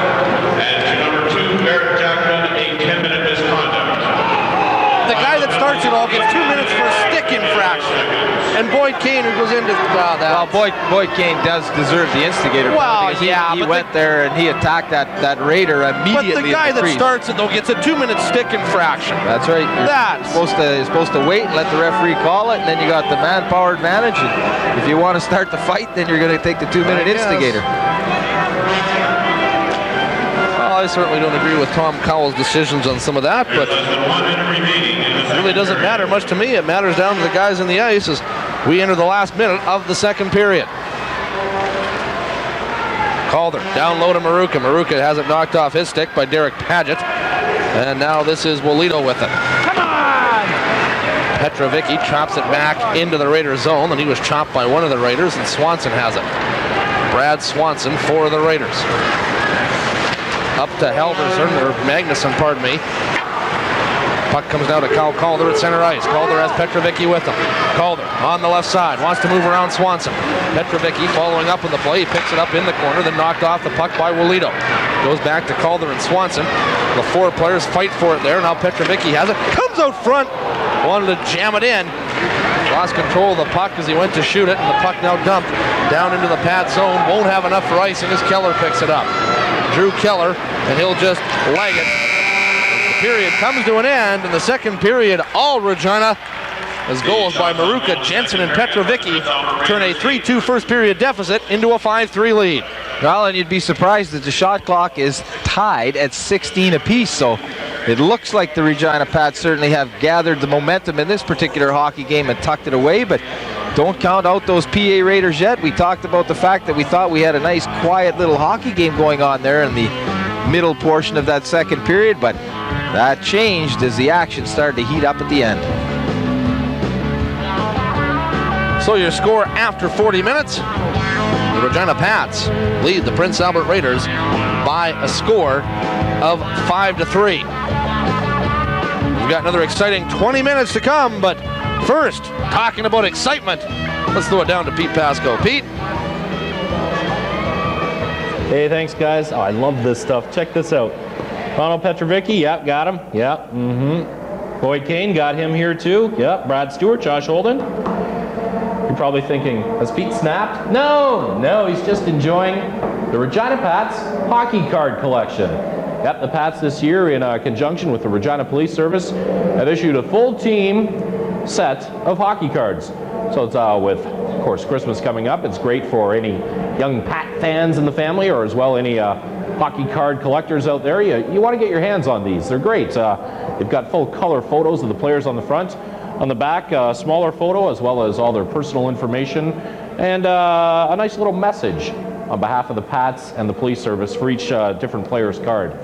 It's a new program that's launched this year. The Pats and the police are hoping it catches on big time. And in fact, our Cable Regina cameras were there when they launched this program, so let's go back to that. It is a privilege for me, on behalf of the Regina Police Service, to kick off the initiative that we have with the hockey cards. We have a really good partnership going here with the Regina Pats, who have a very strong tradition in the city of Regina. They have a good role model. A lot of the kids look up to the Pat players. They show and emphasize good teamwork. And I think that's what the police service wants to be associated with, is teamwork. The Regina Police Service and the Regina Pats Hockey Club are teaming up for the 1997-98 hockey season with the introduction of hockey collector cards. Each card in the 25-card set will feature a player from the Regina Pats on the front. On the back, it will carry a safety-oriented message to encourage the youth of this city to apply the values of sportsmanship and fairness to their everyday lives. Deputy Chief Clive Wayhill of the Regina Police Service says this partnership between the police and the Pats is a natural. Well, I think it's really important that we would partner with a very positive team influence in the city of Regina, and obviously one of the most positive team influences is the Regina Pats. They've got a long tradition here of fair play and good teamwork and a real positive role model for the city, so we think it's a real winner. The 250,000 cards will be distributed free of charge to children all over Regina by police service officers, the school resource officers, and front desk staff.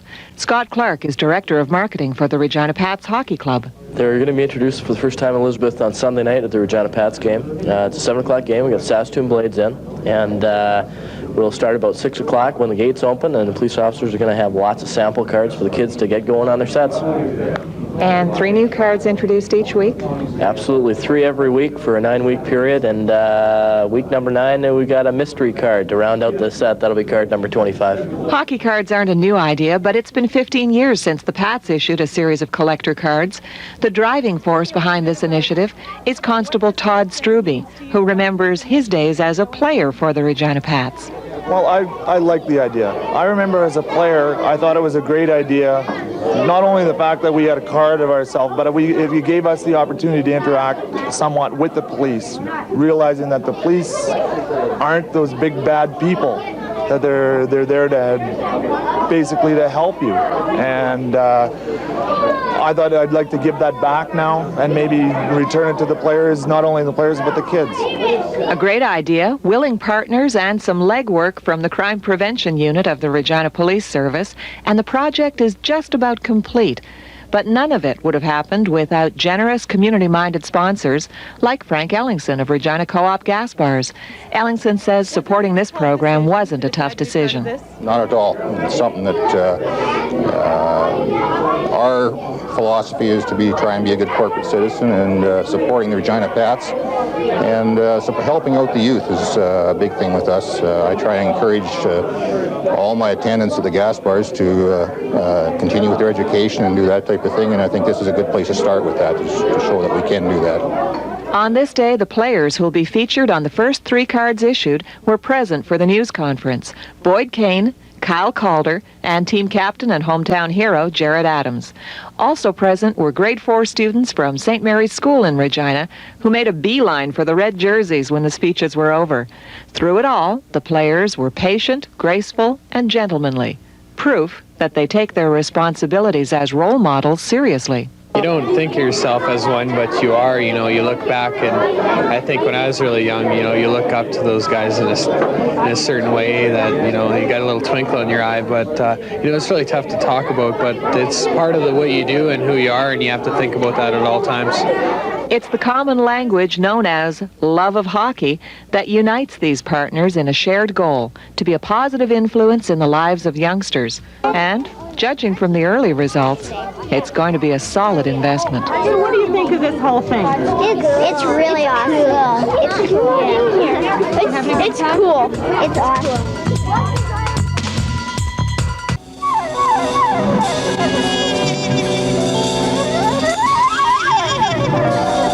I'll tell you what, if you're wondering what's going on out on the ice right now, they are about to have human bowling. And what's going to happen here is you're going to see a couple guys come running out here any minute. They've got, I think it's what, a crazy carpet or something attached to them. And you see the bowling pin set up at center ice, and they will try and mow down those pins.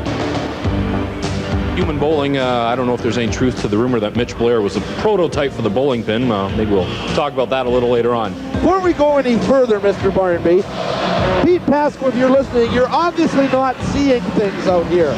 You see, you compared me to those bowling pins. The mistake being, those bowling pins are thin, my good man. You used to zing me on Sports Report, you didn't zing me tonight. Well, I'll tell you what, Pete, get down here next week early, before the game against Brandon. It'll be you and I, partner, doing that before the game. We'll film it. See who wins then. Bring it on, Pillsbury.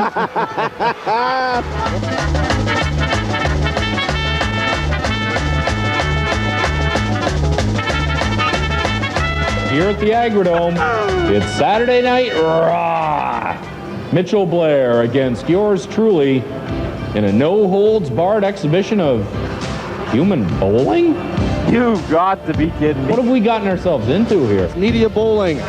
Myself against Pete, the pencil neck geek Pasco. Oh.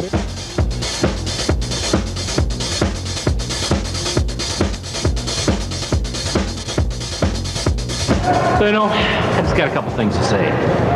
This whole thing's been brewing for a while now. Blair taking his little digs, his little shots. And I do mean little. Well, tonight, that's all gonna come to an end. Center ice at the Agrodome. It's gonna end. You hear me, Blair? They're gonna be carting you out in a box. A little itty-bitty box. It's human bowling, and it's so much more. I've been waiting. And you won't have to look to find me.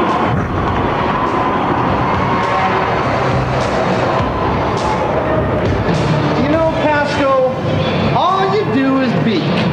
Beak, beak, beak. One of these days, you're gonna learn I'm the man.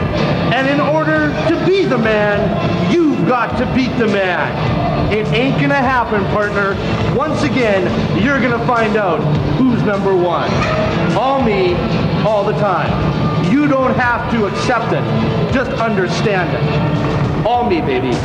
Human bowling, we're gonna end this thing right now. You want some of me? You want some of me now? I'm gonna leave you to You want some of me now? You want some of me now? Huh? You want it? You want something? No. Come on. Good luck in this thing's here.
just a little less pathetic.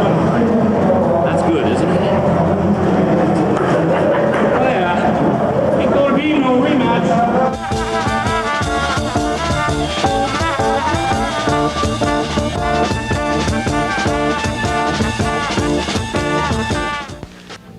Regina Pats Hockey on Cable Regina is sponsored in part by Western Pizza.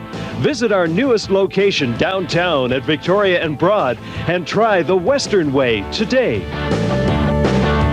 Well, Paul, let's get back to things Something serious. Yeah, some seriousness, and we go into this final 20 minutes with the Pats leading it by a score of 5-3, and Ryan Hoople definitely stabilized it somewhat for the Regina Pats, but they really got things going with the line of Petrovicky, Maruka, and Calder.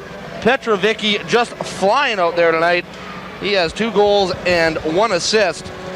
And the Pats seem to have things in control, but really, though, the Raiders just one shot away from getting right back into this. The thing that we've noticed with the Pats pretty well all season long, too, is that they, and you saw it at the start of the game, they maybe came in a little overconfident playing the last place team, the Prince Albert Raiders.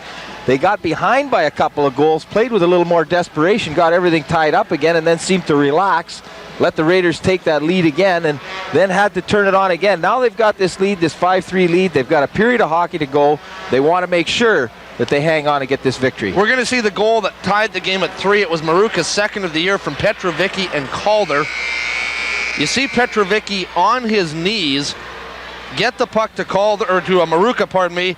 Maruka takes it to the forehand and squeezes it home past Grant McEwen, who was then in the net for the Raiders. He was subsequently replaced by Evan Lindsay, and that makes it 5-3. The other goals, Jensen is 12th from Kane and Adams at 10:26. Petrovicky is second of the night, 25th of the season for Maruka at 11:33. Before we start this third period, Grant Nemeth down on the truck. Take that tape we just had, burn it, or I'll just put it in my coat so I can burn it after the game. Thank you.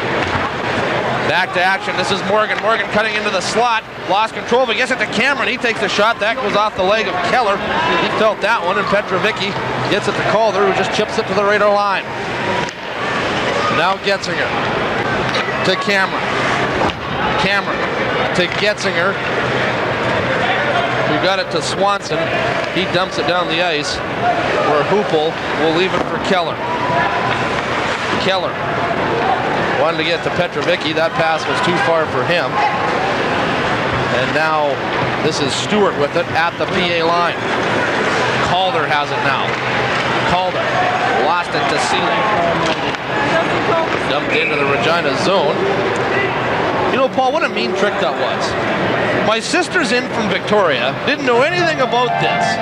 So Sandra's sitting at home watching the game tonight. Now she's probably just laughing her you-know-what off. Well, I'll tell you what, she's going to be out there and maybe take you out to the outdoor rink and give you some lessons in human bowling.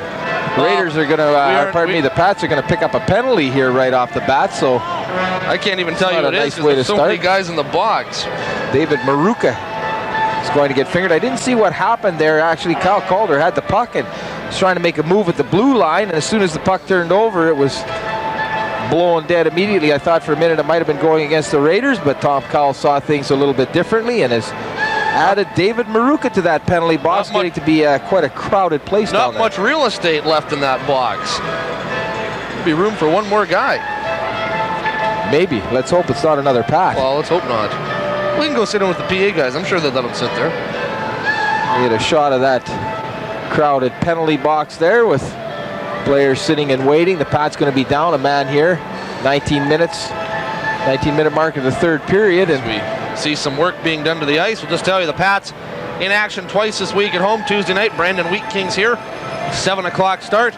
Wednesday night, the Kelowna Rockets make their first and only appearance of the year at the Dome. Unless, of course, the two teams meet in the Western Hockey League final. Game time that night, also 7 o'clock. Tuesday night, spaghetti night here at the Dome. Wednesday night, the Teddy Bear Toss. To get your tickets, just call the Pats office and they will help you out. If you haven't been down to a game here at the Agrodome yet this year, you are missing a night of complete entertainment. Swanson with the shot. Hoople steers that aside. That's Halverson to Walito. Walito to Swanson. That puck was out over the line, I thought, but they don't call it. Nice save by Hoople. There's another shot. That one just went wide. Good save by Hoople on the low blast by Brad Swanson. Now Walito. He winds up and lets one rip. That didn't get to the net. Walito. Over now to Seeley. Seeley back to Swanson. Swanson to Halverson. Halverson had to go off his stick, and now Holden gets it and dumps it down the ice. 16 to go in the penalty to Maruka. Lindsay quickly up for Seeley. He wasn't ready for it. Jensen just chips it back into the Raider zone. Hitchings with it. Trevor Hitchings. Up to Morgan. Pardon me, that is Cameron with the puck. He gives it off to Botterill. Scott Botterill tried to get around the Pat defenseman Thompson. Couldn't do so. Raiders retained possession of the puck. That's Morgan with it. Morgan being watched by Thompson. Another Raider comes in to try and pick it up out there. Now Morgan continues on. Thompson watching him. Now that's puck centered out front, as that was Cameron trying to get it out front for Botterill. And the Pats managed to bar the door shut on that and dump it back down the ice.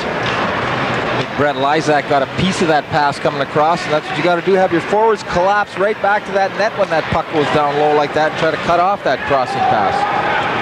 Hitchings dumps it in. Arsini picks it up for the Pats. Arsini with a lot of room to skate, and he just gets it out. As Arsini got to his line and dumped it down the ice, as the penalty to Maruka will end in 3 seconds. Raiders with the puck now. That's Seeley. Seeley to Walito. Walito trying to get around Arsini. Does so. Walito cuts in on goal. Takes a shot. Rebound. Couple of huge saves by Hoople. Now they're going to say they scored. The goal judge has not put the light on, but Tom Cowell had a better vantage point of it. Ryan Hoople drifted back into the net. Hoople looking at the goal judge saying... It hasn't come on. The light hasn't come on, but Cowell saw that all the way. The goaltender just backing up into the net was in behind the goal line. Actually made the save, but it appeared from here that the puck had crossed the net. We'll see if we can get a look at that on replay, but... Petrovicky talking to Cowell about it. Perry Here we get a look at it here, is going to Mitchell. ask for an explanation. As you can see the first shot by Walito, saved by Hoople. He doesn't see the rebound. There's the other shot. Yeah, it's in. Yeah, it looks like he kicked it back out. We can rewind that, Grant. There we go. There's the puck over the line right there. You can see it clearly. So good call there by Tom Cowell, the goal judge. Probably screened there by the 2 players coming in behind the net. So the Raiders score. Number 16, Derek Padgett. Assist number 21, Steve Blakely. And number 2, Richard Seeley. Padgett, Walito, and Seeley 3 minutes and 11 seconds. at 3:11. And that makes it 5-4. Now Adams takes the shot on goal. That was stopped by Cameron. Brandon following up, gets it to Halverson. Halverson rubbed out by Stuart. Stuart rubbed out Halverson again. Halverson centered the puck, but there was nobody there. And now Petrovicky speeds away for the Pats. Petrovicky with a head of steam. Comes in, takes the shot. Lindsay cuts across to make the stick save. Maruka and Botterill fighting for it in the corner. Calder there picks up the puck. Calder has some room. Centers it to Adams. There's the shot. Big save by Lindsay. Rebound. And the Raiders come away with a 2-on-1. Hitchings and Magnuson. Magnuson and Hitchings. Petrovicky trying to catch up. There's the pass back for Hitchings. And a good job there as the puck went through, but Cowell is going to be calling a penalty on Drew Keller as he's going to call the hook. It's actually going to go to Petrovicky, and the Raiders are going to go on the power play with a chance to even this up. Once again, that Raider goal, it was Derek Padgett. That's his 5th of the season from Steve Walito and Richard Seeley. Time of the goal, 3 minutes and 11 seconds. And now the Raiders have a great chance to tie it up as Petrovicky will go to the penalty box on the hooking call. Paul, a great chance for the Pats to retake a 2-goal lead, but Evan Lindsay came up big with saves on Petrovicky and Adams. That's why he's an all-star goaltender. That's why he's invited to the junior camp. This kid can come up with the big stop, and he came up with the stop. The Raiders take advantage of their opportunity down at the pad end and sneak one by Ryan Hoople. So they've tightened this up to 5-4. They're going on the man advantage. Ronald Petrovicky forced to pick up that hooking penalty as he tried to pick up that trailer on that 2-on-1. So see, it's an important penalty kill here for the Pats now. Swanson overskated the puck. Surjak tried to capitalize, but he couldn't get to it. Seeley gets it. Tried to headman it for Paget, couldn't do so. Holden picks it up, thought there was going to be icing, but such was not the case. Now Swanson throws it down into the corner to Paget. Swanson has it again. Back down into the corner to Paget. Paget and Cameron out front. Molito comes into the corner. Now Keller gets to it, tries to get it out. Swanson keeps it in. Swanson down to Molito. Molito being watched by Adams. Paget will come in to pick up the puck. To Swanson. Swanson takes the shot. Rebound right there. Puck goes now into the corner. Keller has it in his skates. Cameron retains possession for the Raiders. Cameron to Seeley. Back to Cameron. Cameron winds up, takes the shot. Rebound, there's Hoople's got it underneath him.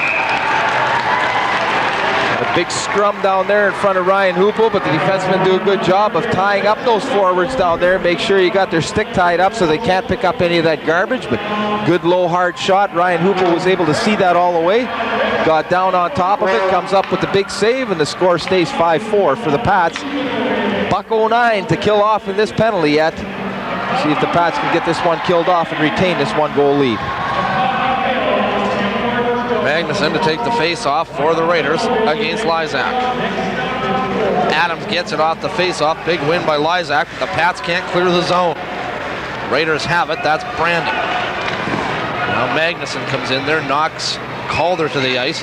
Puck right at the line, if they can get it out. Adams tries to chip it out. Then on the second attempt, Jensen does. Now Lysak with it. Lysak being watched by Seeley. Lysak got it to Jensen. He's rubbed out along the boards, and Halverson picks up the puck for the Raiders. This is Swanson. Brad Swanson. Long lead pass for Brandon. Brandon tried to cut through the middle, but Stuart and Adams sandwiched him, and then the play is called on the offside with 35 seconds to go in the penalty to Petrovicky. The Pats clinging to a 1-goal lead with 14:23 to go in this final 20 minutes of play, regulation time. We're going to take a look at that chance that Jared Adams had moments before the Raiders went down and made it 5-4. Cruising in from that point thing, a perfect little pass by Kyle Calder, but not much room there. Evan Lindsay out at the top of that crease and fills up a lot of that goal. Jared Adams unable to put it through. 34 seconds left to kill off in this penalty, however, for the Pats.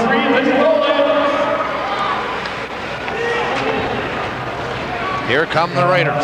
It's Getzinger speeding to center ice. Getzinger puts on the brakes, dumps it down into the Pat zone. Hoople left it. Arsini tried to do something with it, couldn't clear it. Puck back at the point. There's a shot, and Hoople got the glove of that. Rebound right there, and the whistle goes. Before Bottrell can get the shot on goal, they're going to call it on the high stick. Well, that's right. Again, some pretty good quality scoring opportunities for the PA Raiders, but what do these Ryan fans Hoople standing tall in that Pat net. Looks like they're getting a few presents from the Pats. With some coffee mugs that are being tossed out.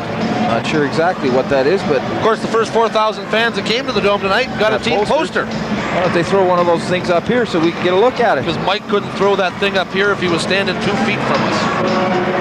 Well, sounds like another challenge. No, it's not a challenge.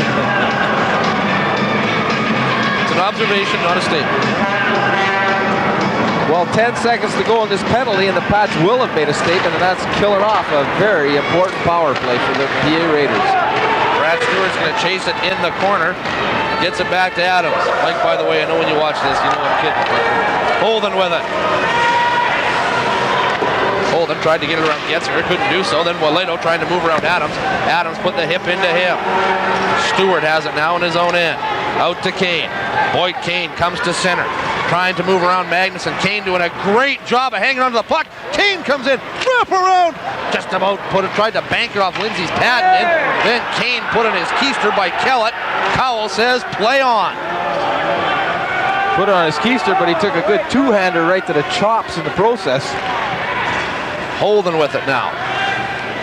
Backhands it into the Raider zone. Swanson with it there, the 20-year-old. Tries to get it out. Adams kept it in momentarily, but now here come the Raiders. It's Corey Morgan trying to go around Adams. Adams knocked him down. Morgan slid into the boards with the puck underneath him. Now Thompson trying to free the puck. Botterill gives him a push. Now Adams comes in, and we're going to have a little scrum here along the side boards. Adams wants a piece of Botterill. Has a hand on his jersey, but he's not going to get at him. Actually, that's Thompson out there trying to get at Botterill. Well, we've got a lot more intensity in this hockey game than we did at the start of that second period. It was very quiet, sort of peaceful affair that was going on, but a couple of fights. Spearing on Josh Holden seemed to ignite things here for both teams, and the fact that the Raiders have closed within one again has added something to that intensity level too. So both teams going at it pretty good here right now. Has turned into a pretty good hockey game. Pat's usually a pretty good hockey team in protecting the lead. When they lead after 2 periods, they are 15-1 this season. You'd like to keep that statistic alive as well. That's very important to be able to protect that lead in the third period. The mark of a good hockey team is being able to do that. Lysak wins another big face-off down the defensive zone. And now Petrovicky. Here comes Robert Petrovicky. He's got a head of steam. Petrovicky hits the circle. Then wanted to center it, but lost control of the puck as he went to center it to Maruka. Unfortunate break there for the Pats. Back come the Raiders. Halverson has it knocked it away from the last second by Thompson. And then the puck is knocked over the end boards, over the glass, and some lucky fan is going to go home with a puck tonight. Well, Ronald Petrovicky has been flying around out there for the Pats this evening. Again, had a great opportunity. Comes down that wing. Tried to wait for that 2-on-1 to develop. Pretty good job by the Raider defenseman of cutting off that passing attempt. Tried to slip it in the short side. Took it around behind the net. Almost came up with another goal. So, again, Ronald Petrovicky continues his great play here this evening for the Regina Pats.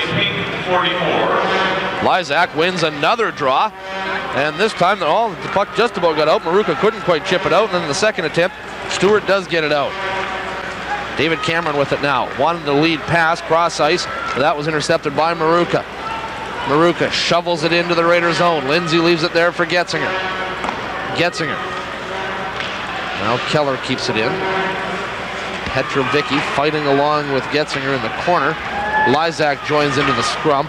Cameron watching him. Getzinger also in there, and as Maruka comes into the play, they freeze it for a face-off with 11:54 to go. Well, Brett Lysak down there asking Tom Cowell why he blew that dead so quickly. We'll look at our next telecast. Mitchell and I will bring to you the Pats versus the Blazers. Friday, January 16th at 7 p.m. And I'll tell you what, now we're getting into the tough part of the season when we get into these games.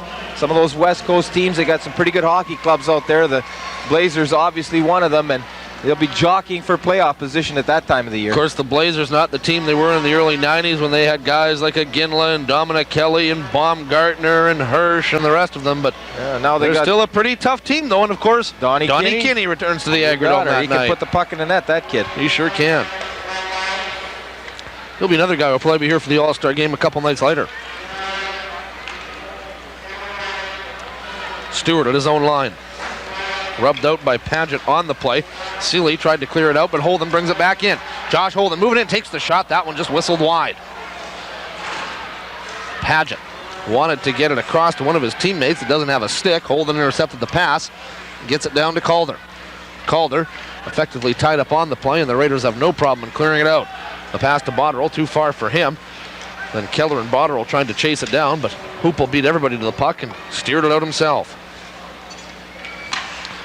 Getzinger off the boards. Holden and Botterill collide right by the penalty box area. Puck bouncing around at the line. Botterill retains possession for the Raiders, but can't get it out as Surjak keeps it in. Surjak cross ice for Adams. Adams gloves it down, then he's ridden into the boards by Halverson, and they will freeze it for a face-off. Good little pushing and shoving again. Has a little word for the Raider, that being Halverson. Doesn't look like there's going to be any damage done, but nice little play by John Surjak just inside that blue line, and you see what a tremendous playmaker he is. Able to control that puck and look around, his great vision, able to see the ice completely, spots Jared Adams breaking in on that far side and dumps a pass over there to create that scoring opportunity, and that's why John Surjak is one of the leading scorers in this league. That great vision and ability to make the great pass. Looks like some scouts are here tonight enjoying tonight's game. And we're not talking NHL scouts either. Although there are a few of them in the crowd as well. That's right. And I'm sure they're looking at a few guys like Brad Stewart. Barry Trapp was in attendance tonight. The guy that's in charge of selecting that World Junior team, obviously watching Josh Holden and Brad Stewart. And see how they perform here this evening. Yep, you betcha. Lindsay leaves it for Kevin Kellett, excuse me. Corey Morgan with it now. Morgan wanted to get it back to Kellett. Lysak intercept. Lysak then twirled around by one of the Raiders. Kellett picks it up and dumps it into the Pat zone. Jared Adams with it now for Regina to Dean Arsini. Arsini to Cody Jensen. Jensen, long lead pass for Kane. He couldn't control it. Halverson gets it. Jensen following up, intercepts. Cody Jensen with the long shot, and Lindsay came out. Steered that aside to the corner rather easily. Shots on goal, by the way, 22-18 for PA. Arsini with it. To Stuart. Stuart shovels it up to Calder. He couldn't control the pass. Raiders have it now. That's Seeley. Seeley comes to center, takes the long shot. That drifts wide. Bounced funny behind the net. And comes out to Jensen. Cody Jensen, who has one of the Regina goals tonight, got it up to Maruka. Maruka flips it over the boards, and we'll have a face-off. Maruka had some words for Kevin Kellett after flipping the puck into the stands. And we will have a face-off in the neutral zone. 9.5 to go in regulation. Well, we just had a report from Pete Pascoe that Josh Holden was walking around in street clothes. It's got to be the quickest change artist I've ever seen, because he did take a couple of shifts here in this period. Yeah. So we're not quite sure if Pete really saw him or if it was maybe just a mirage. Take a look at some of that talent that's represented the Pats in the World Junior Tournament. Yeah, there's some good hockey players there. Jeff Friesen being at the top of the list and performing very well in the NHL right now for San Jose, and you wonder how many of these other youngsters are going to go on to great careers in the NHL as well. There's a shot by Getzinger that Hupel steers aside. Paget. Woledo. That's Woledo picking it up again. Has Magnuson out front with him. Woledo couldn't get it to him as Stuart rode him behind the net. Petrovicky with it now. Up to Calder. Calder just banks it off the boards. Maruka bangs Seeley off the puck, and this is Petrovicky. Petrovicky trying to move around Paget. He hooks him up, ties him up enough, but nothing can be done. Now Petrovicky following up on the play, got it to Calder. Back to the point to Jackman. He winds up and fired one high and wide. Thompson takes a shot. Lindsay gets that with the stick. Clears it up into the stands, and fan took that off the side of the pumpkin. And then another young fan picks it up, and he'll go home with a souvenir. As the one fan sort of checks out his ear to see if he's all right. And he looks to be. Well, Evan Lindsay played that very well. Obviously realized his team was in a little bit of trouble in their own defensive zone. A little running around as the Pats started to apply some pressure. A couple of big shots from the point, and Evan Lindsay calmly deflects that up and over the glass and out of play. Gives his team an opportunity to calm down, settle down, and regroup a little bit. Obviously still very much in this hockey game. Pats up 5-4, and Evan Lindsay's a big part of that. Pats have had some quality chances, but can't get anything by him. As he had a good look at the draft pick of the Calgary Flames. It was taken in the second round, 32nd overall in last year's draft. Someday, if Evan Lindsay plays his cards right, he'll be directing the puck to Derek Morris in a Flames uniform. Holden tried to center it. Serjak couldn't get to the puck. And it's Morgan who dumps it down the ice. Barrett Jackman to Serjak. Serjak wanted to get around Kellett, couldn't do so. Holden following up on the play. Holden, who obviously is not in street clothes. Holden then gave Seeley a shot. Seeley's down in the corner. Holden may have been with a little payback there for what happened to him earlier. Holden sort of skates by Seeley. Seeley holding his wrist as he goes to the bench. He's in some pain. Friedrich with it now. Actually, the puck underneath Kevin Kellett. Corey Morgan comes in there, and are we going to have something develop here? No, as the linesman. Not with Cal. Get in there quickly. You won't have anything develop with him out. Not many people are going to want to tangle with the big boy. Did Holden get some payback for what happened to him in the second period there moments ago against Seeley or not? I didn't see what happened. It wasn't Seeley that did it to him down there. It was Kevin Kellett that actually speared Holden earlier. But I like the way he's able to get out of his uniform into his street clothes and then back into his hockey uniform again, and you hardly even know he's gone. I noticed Pete didn't wash his face before tonight's game. He obviously didn't bring his glasses with him either. By the way, I'd just like to thank our sponsors, A&J Display, Jim Bonas and the fine folks over at Western Pizza, Saskatchewan Lotteries, and Inland Audiovisual. And we're going to have a penalty, it looks like, here to the Pats. Not sure what this is for, but it was obviously too many men or something? Well after the play. Beacon at the bench? Most likely that would be what one would think, given sort of the situation that transpired down there. Cowell going to go over to the bench and have a chat with Perry Shockey about what's going on. And Josh Holden's going to get 4 minutes. So obviously Josh Holden was caught doing whatever he did to Richard Seeley. Must have been caught by the linesman. Yep. High sticking in the chops, it looks like.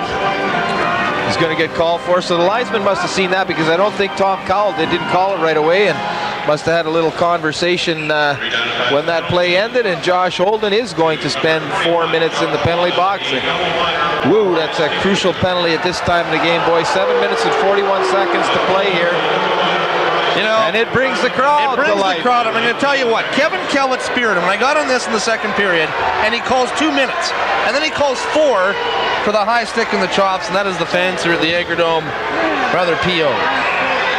It's the kind of thing, though, that you'd really like Josh Holden to stay away from. I'm not sure what happened, or why it happened down there, because I didn't see it, so it's tough to comment on. But, you know, he's such a talented hockey player. Boyd Kane has also taken a 10-minute misconduct. And you need him on the ice. You need Boyd Kane on the ice as well. A little bit of discipline needed here for the Pats with 7.5 to go.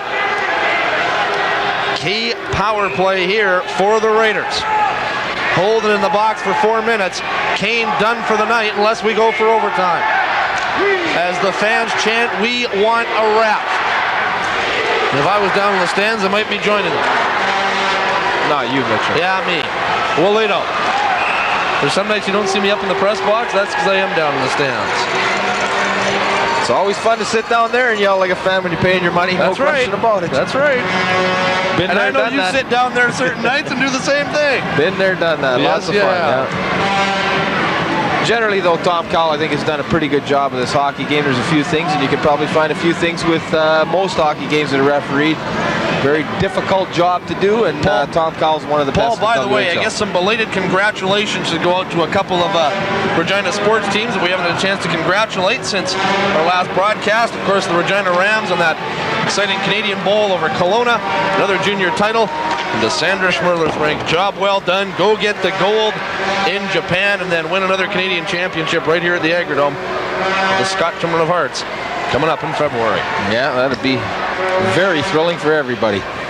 Paget behind the net to Bottrell. Swanson with it now. Back down low to Bottrell. Bottrell to Paget. Paget centered up front. Kellett keeps it in. That's Halverson with it.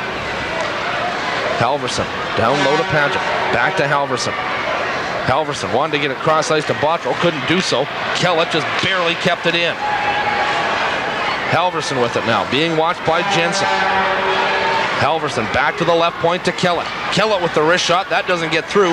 Keller backhands it down the ice with 2:52 to go in the double minor to Holden. 6.5 to go in regulation.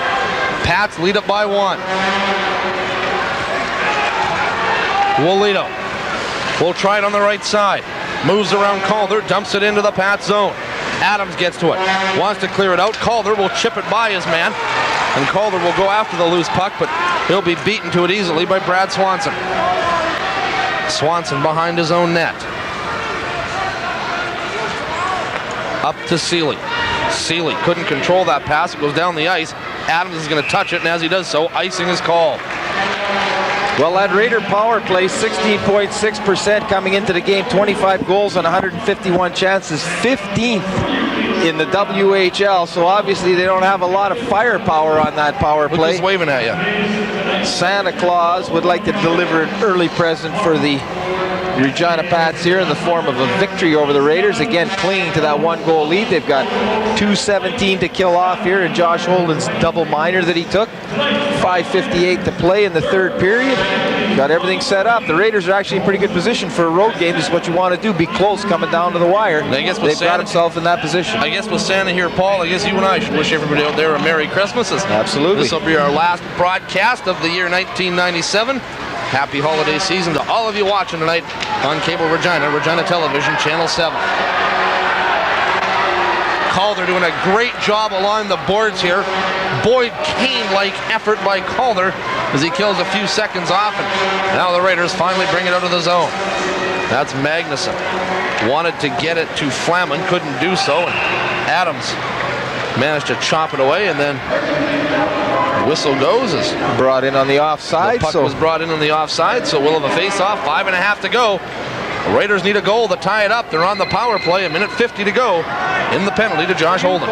Yeah, and that's an important 1:52. They've got one of the penalties obviously killed off to them, and 10 seconds gone in the second one. So if the Pats can get out of this with no damage done on the scoreboard, that'll be a big accomplishment and certainly improve their penalty killing percentage. Coming into the game at 77%, they look to improve on that right now. Jared Adams behind his own net. Steers it to the open wing. Race for the puck. Pats got to it, but the Raiders kept it in. Cameron and Adams fight for it. Now Woledo. Woledo to Hitchings at the point. Back down to Woledo. Woledo gets it down low, then gets the puck right back. Now Hitchings back to Woledo. Woledo in the corner. That is Paget with it. Paget wanted to get it back to the point, but Calder or Petrovicky intercepts and sends it down the ice with 1:12 to go. Petrovicky now at the Pat line, or at the Raider line, excuse me. Hitchings rubs him off the puck, and back come the Raiders. It's Cameron. Cameron cuts into the slot, drops it back for Flaman. Flaman wanted to go wide on Keller, then forced to turn back. Seeley with a shot, weak one at that. Jackman sends it down the ice. Lindsay quickly up to Seeley. Seeley dumps it into the Pat zone. Hoople's going to leave it for Stuart. Stuart couldn't get it out. Raiders with a chance here, maybe their last good chance of this power play. Swanson being watched by Jensen.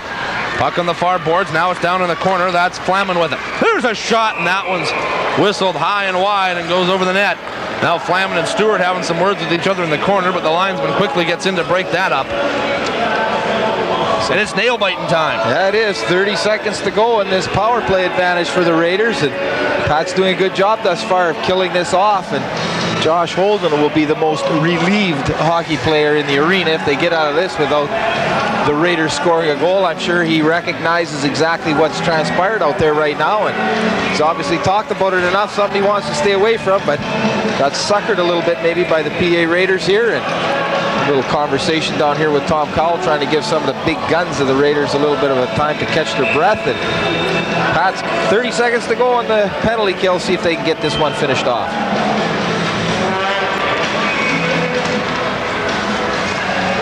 Seeley comes across the line, gonna take the shot. Hoople gets that to side. Rebound, puck's loose, and they missed. Puck was off its moorings anyhow. And then we're gonna get a high sticking call as the puck was waved or knocked down with a high stick. Raiders had a glorious chance. Wouldn't have mattered though, because the puck wouldn't have went in. I want to see this. Off its moorings. I want to see this. Let's get a replay on this baby, because I think something unbelievable happened there. That puck looked like it was up in the air, going to fall down. Didn't look like Ryan Hoople knew where it was, and I have to think that one of the Pat defensemen actually chipped that out of the air. You'll see the big shot here from Seeley. Takes it off the blocker. It pops up in the air. You can see the Raiders coming in there. Oh, the Raider He hits it, and then it bounces off Jared Adams' stick after the Raider was directing it into the net. He chipped it right out of the air. Chipped it right off of Adams' stick by the looks of it. He hits it first, bang, and then off Adams' stick and out into the corner. Unbelievable stop by Jared Adams. Well, it wouldn't have mattered anyhow, as the play would have been called by the high stick, but nonetheless, a great play by Jared Adams. That's great camera work, It guys. is. Seeley at the left point. He's going to try it again. Takes the shot. Tried to bank it off a Halverson's skate, and Petrovicky's going to get it out to the Pats. By the way, the Pats back at full strength. How do you know that? Because Holden has the puck. Gets it to Lysak. Lysak moves in, shoots. Where is it? It's under Lindsay.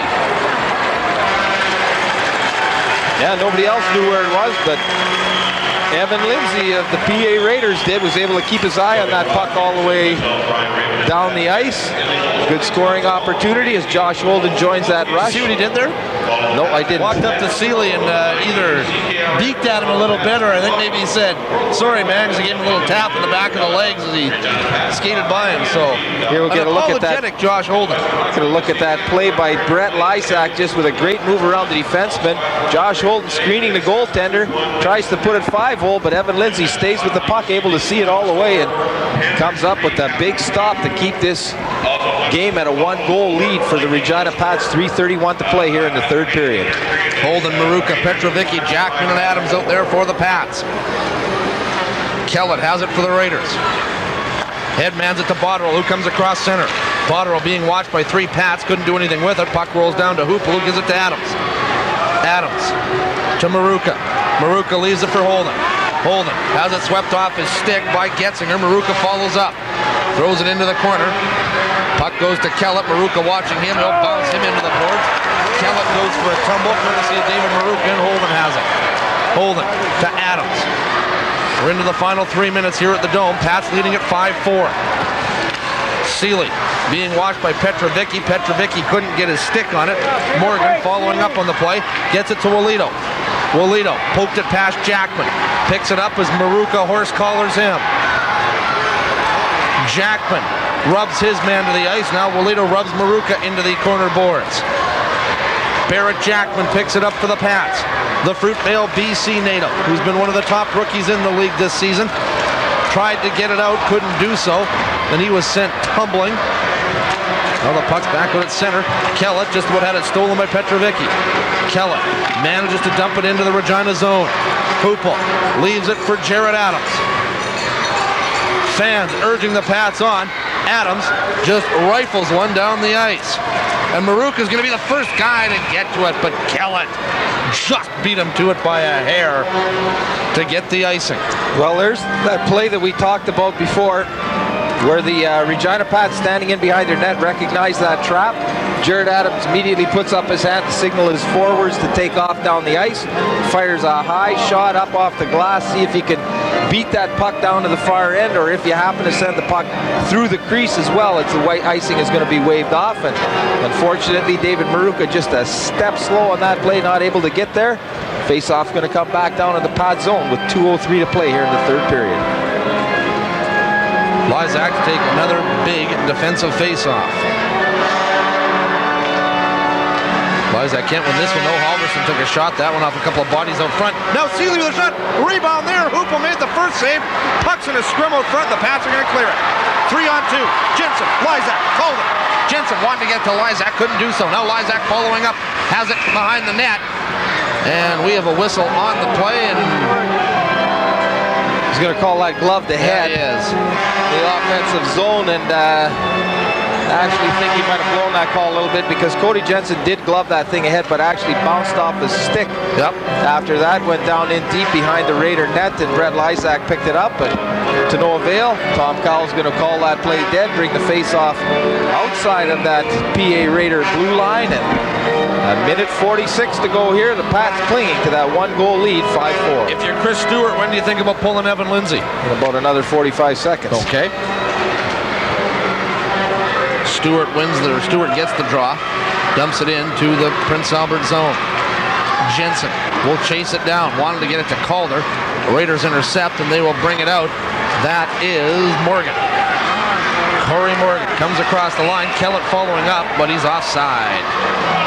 Yeah, they're going to blow that down, and Cody Jensen is spilled by Kevin Kellett, and he didn't like that very much. Tom Cowell comes over there and has a quick word for him, just to remind him of the situation here. A minute 26 to play. Don't do anything stupid to put your team down by a man.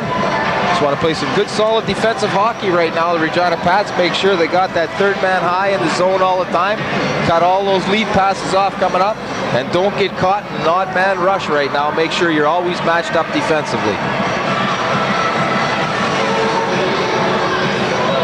Pats have Petrovicky, Holden, Surjak, Keller, and Stuart out there. Keller gets the puck off the draw, comes across the line, and then just dumps it into the zone. The Raider zone, icing is waved off, and Kellett will bring it out.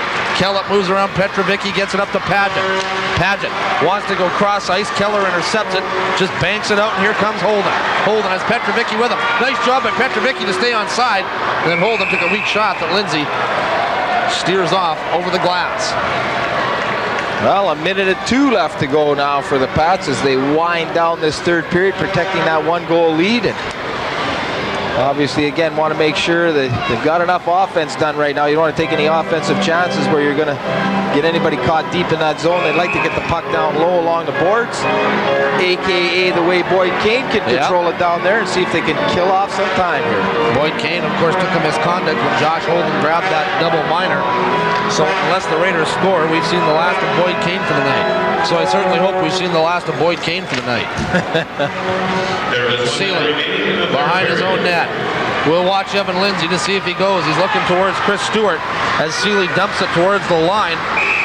Lindsay was about a third of the way out.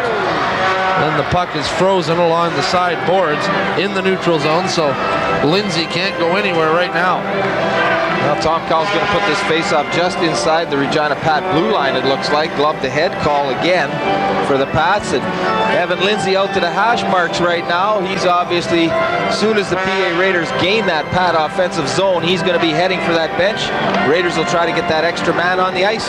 51.4 to play here. Pats up 5-4.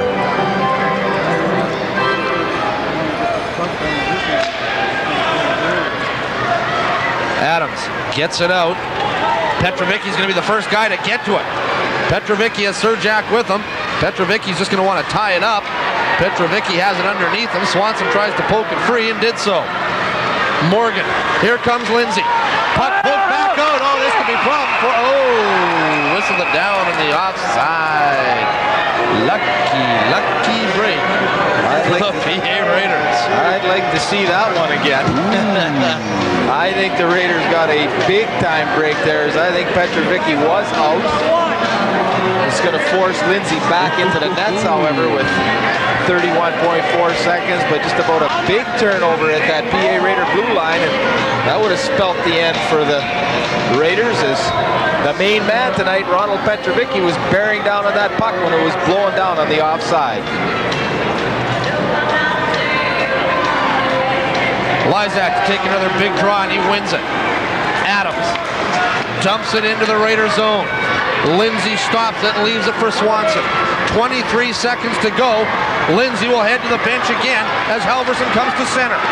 David Cameron now on the left side. Knocked off the puck by Stuart. Stuart kicks it ahead to Lysak.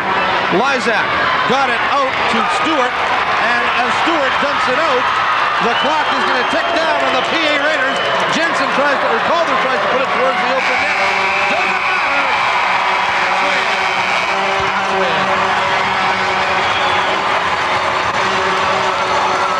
And the fans, a happy bunch as they leave the Agrodome tonight, as they usually are. They're pretty quiet for part of that second period, but when the intensity level picked up for both the teams out there, the fans responded as well, and they're cheering loud and wild at the end of this one as the Pats hang on for that 5-4 victory to overcome a very shaky start in that first period, managed to scramble back into that hockey game, eventually get the lead, and then hang on in this third period and keep the Raiders off the score for a big victory in their first game here back Another at home. one of those character wins that a team needs. Pats struggling a little bit. Went up in the third period by a score of 5-3. Came into the third up 5-3. Had the Raiders scored. Raiders put some pressure on, but they couldn't put one past Hoople to equalize things. Well, that's right. He really seemed to settle things down for the Pats as well. Made some big stops in the net for them, and you know, probably was the difference in the hockey game. Had this thing gotten away from them a little more than that, it might have been very difficult for the Pats to come back. Ryan Hoople comes up with a solid performance in net for the Pats when he comes in there, and I'll tell you what, it's a big win. It's against the last place team, but it's your first one back after a long road trip. We talked about that. That's the way they like to start off this homestand. Let's take it down to Brian Raymond for the 3 stars. Tonight's Molson third star from the Prince Albert Raiders, number 14, Dallas Clement. Dallas Clement, 2 goals tonight for the Raiders. Tonight's Molson second star from the Regina Pats, number 15, David Peruka. David Peruka with the goal. And tonight's Molson first star from the Regina Pats with 2 goals, number 29, Ronald. Paul Barnby. Robert Petrovicky, who was all over the ice, he gets the game winner tonight. Goal coming at 11:33 of the second period. And that turned out to be the winning goal. Jared Adams named the Co-op Gas Bar Defensive Player of the Game. Yeah, I thought he played a good game defensively for the Pats tonight. He was really involved physically, and he plays his best when he plays that rugged, hard-nosed style of play. Booster Club Player of the Game about to be announced. And that will also go to David Maruka. Came up with a very solid effort tonight, contributed along the boards, down where the grinding was tough. He's a big, strong winger, much in the mold of Boyd King as well, and should be able to do lots of positive things. Came up with that great goal on that little flip pass from Ronald Petrovicky, and picks up the Booster Cup Player of the Game, and also the second star. So the Pats, with the win, improved their record to 20-10-3. They now have 43 points on the year. That's 3 points back of the Swift Current Broncos, who are in first place in the East with a record of 22-8-2. Your 3 stars again tonight. The first star from the Pats, Robert Petrovicky. The second star, David Maruka from the Pats. The third star, the Raiders' Dallas Flamin. As you see tonight's final score, 5-4 for the Raiders. Paul, it was a bad start for the Pats. Aaron Morey looked pretty shaky to start off this game. They got behind 2-0 5 minutes in. Sort of stumbled their way through the first period, even though they only trailed 3-2 at the end of 20. But it seemed that once Ryan Hoople came in to start the second period, things sort of got back into the flow for the Pats, and they came out and scored 3 goals in the second period to make it 5-3, and then hang on for this 5-4 victory. Well, the Regina Pats are a team that has a lot of confidence, obviously, in coming up against teams like the PA Raiders. I think they come into the game expecting to win. You got to realize that you've got to work hard every night, but they should win that game 9 times out of 10. And I think sometimes maybe this team relaxes a little bit too much. It seems when they get up and they've got a bit of a lead, they get scored on right away. In this particular case, they got down and were forced to play with that desperation, and finally came back, managed to pull ahead and then hang on for the victory. Paul, once again, you've proved you're the best color man in the Western Hockey League. Thank you very much, and Merry Christmas to you, my good man. Yeah, Merry Christmas to you and all the viewers out there, and Merry Christmas to the entire crew, all the volunteers that helped put this telecast together. We had some great camera shots tonight. Really appreciate all the hard work on the cameras, boys. There you see the upcoming Pats schedule. Tuesday night, Brandon here. Wednesday night, Cologne is here. After Christmas, the Edmonton Ice are in town. Get out to the Agrodome and enjoy some Pats hockey. Good night from upstairs. Let's throw it down to Pete. Thanks very much, guys. We're joined here in the studio by the first star of the game, Ronald Petrovicky of the Pats. Ronald, obviously, home ice agrees with you guys. You guys certainly showed some jump out there, yourself especially. Yeah, we came out not really hard, so they scored first 2 goals, but after we came back, and I think since then we just played great offensively, defensively. We did our job on the ice, especially second period was great, and it's a great feeling right now. Almost like a playoff game out there. A lot of skating, a lot of hitting, and I know that's the type of game you really like yourself. Oh, you know, like Stewie make a few nice hits there, and yeah, just get us going there, and Boyd Kane step up for his teammate there when Holden gets spear in there. So, you know, we have to play like this as a team, and hopefully keep going like this. Not that 8-game road trip you just got back from. Not great for the team, but good for you. I mean, points in all 8 games, and now I guess it's a 9-game point streak for you, 15 points overall. What's been happening? What have you been doing?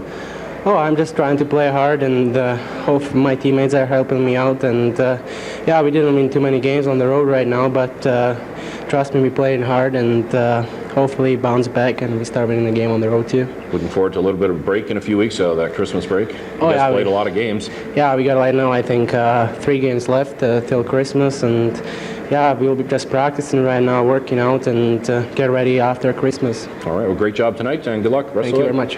Thanks. Just to wrap up again, the final score here at the Agrodome, Regina Pats 5, PA Raiders 4. That's it for us until the new year. Our next Pats game here on Cable Regina, January 16th, when the Kamloops Blazers come to town. So for Mitch Blair, Paul Barnby, and the entire crew, have a great holidays, everyone, and we'll see you next year. Regina Pats Hockey on Cable Regina has been sponsored by Inland Audio Visual, 1751 McCarra Street.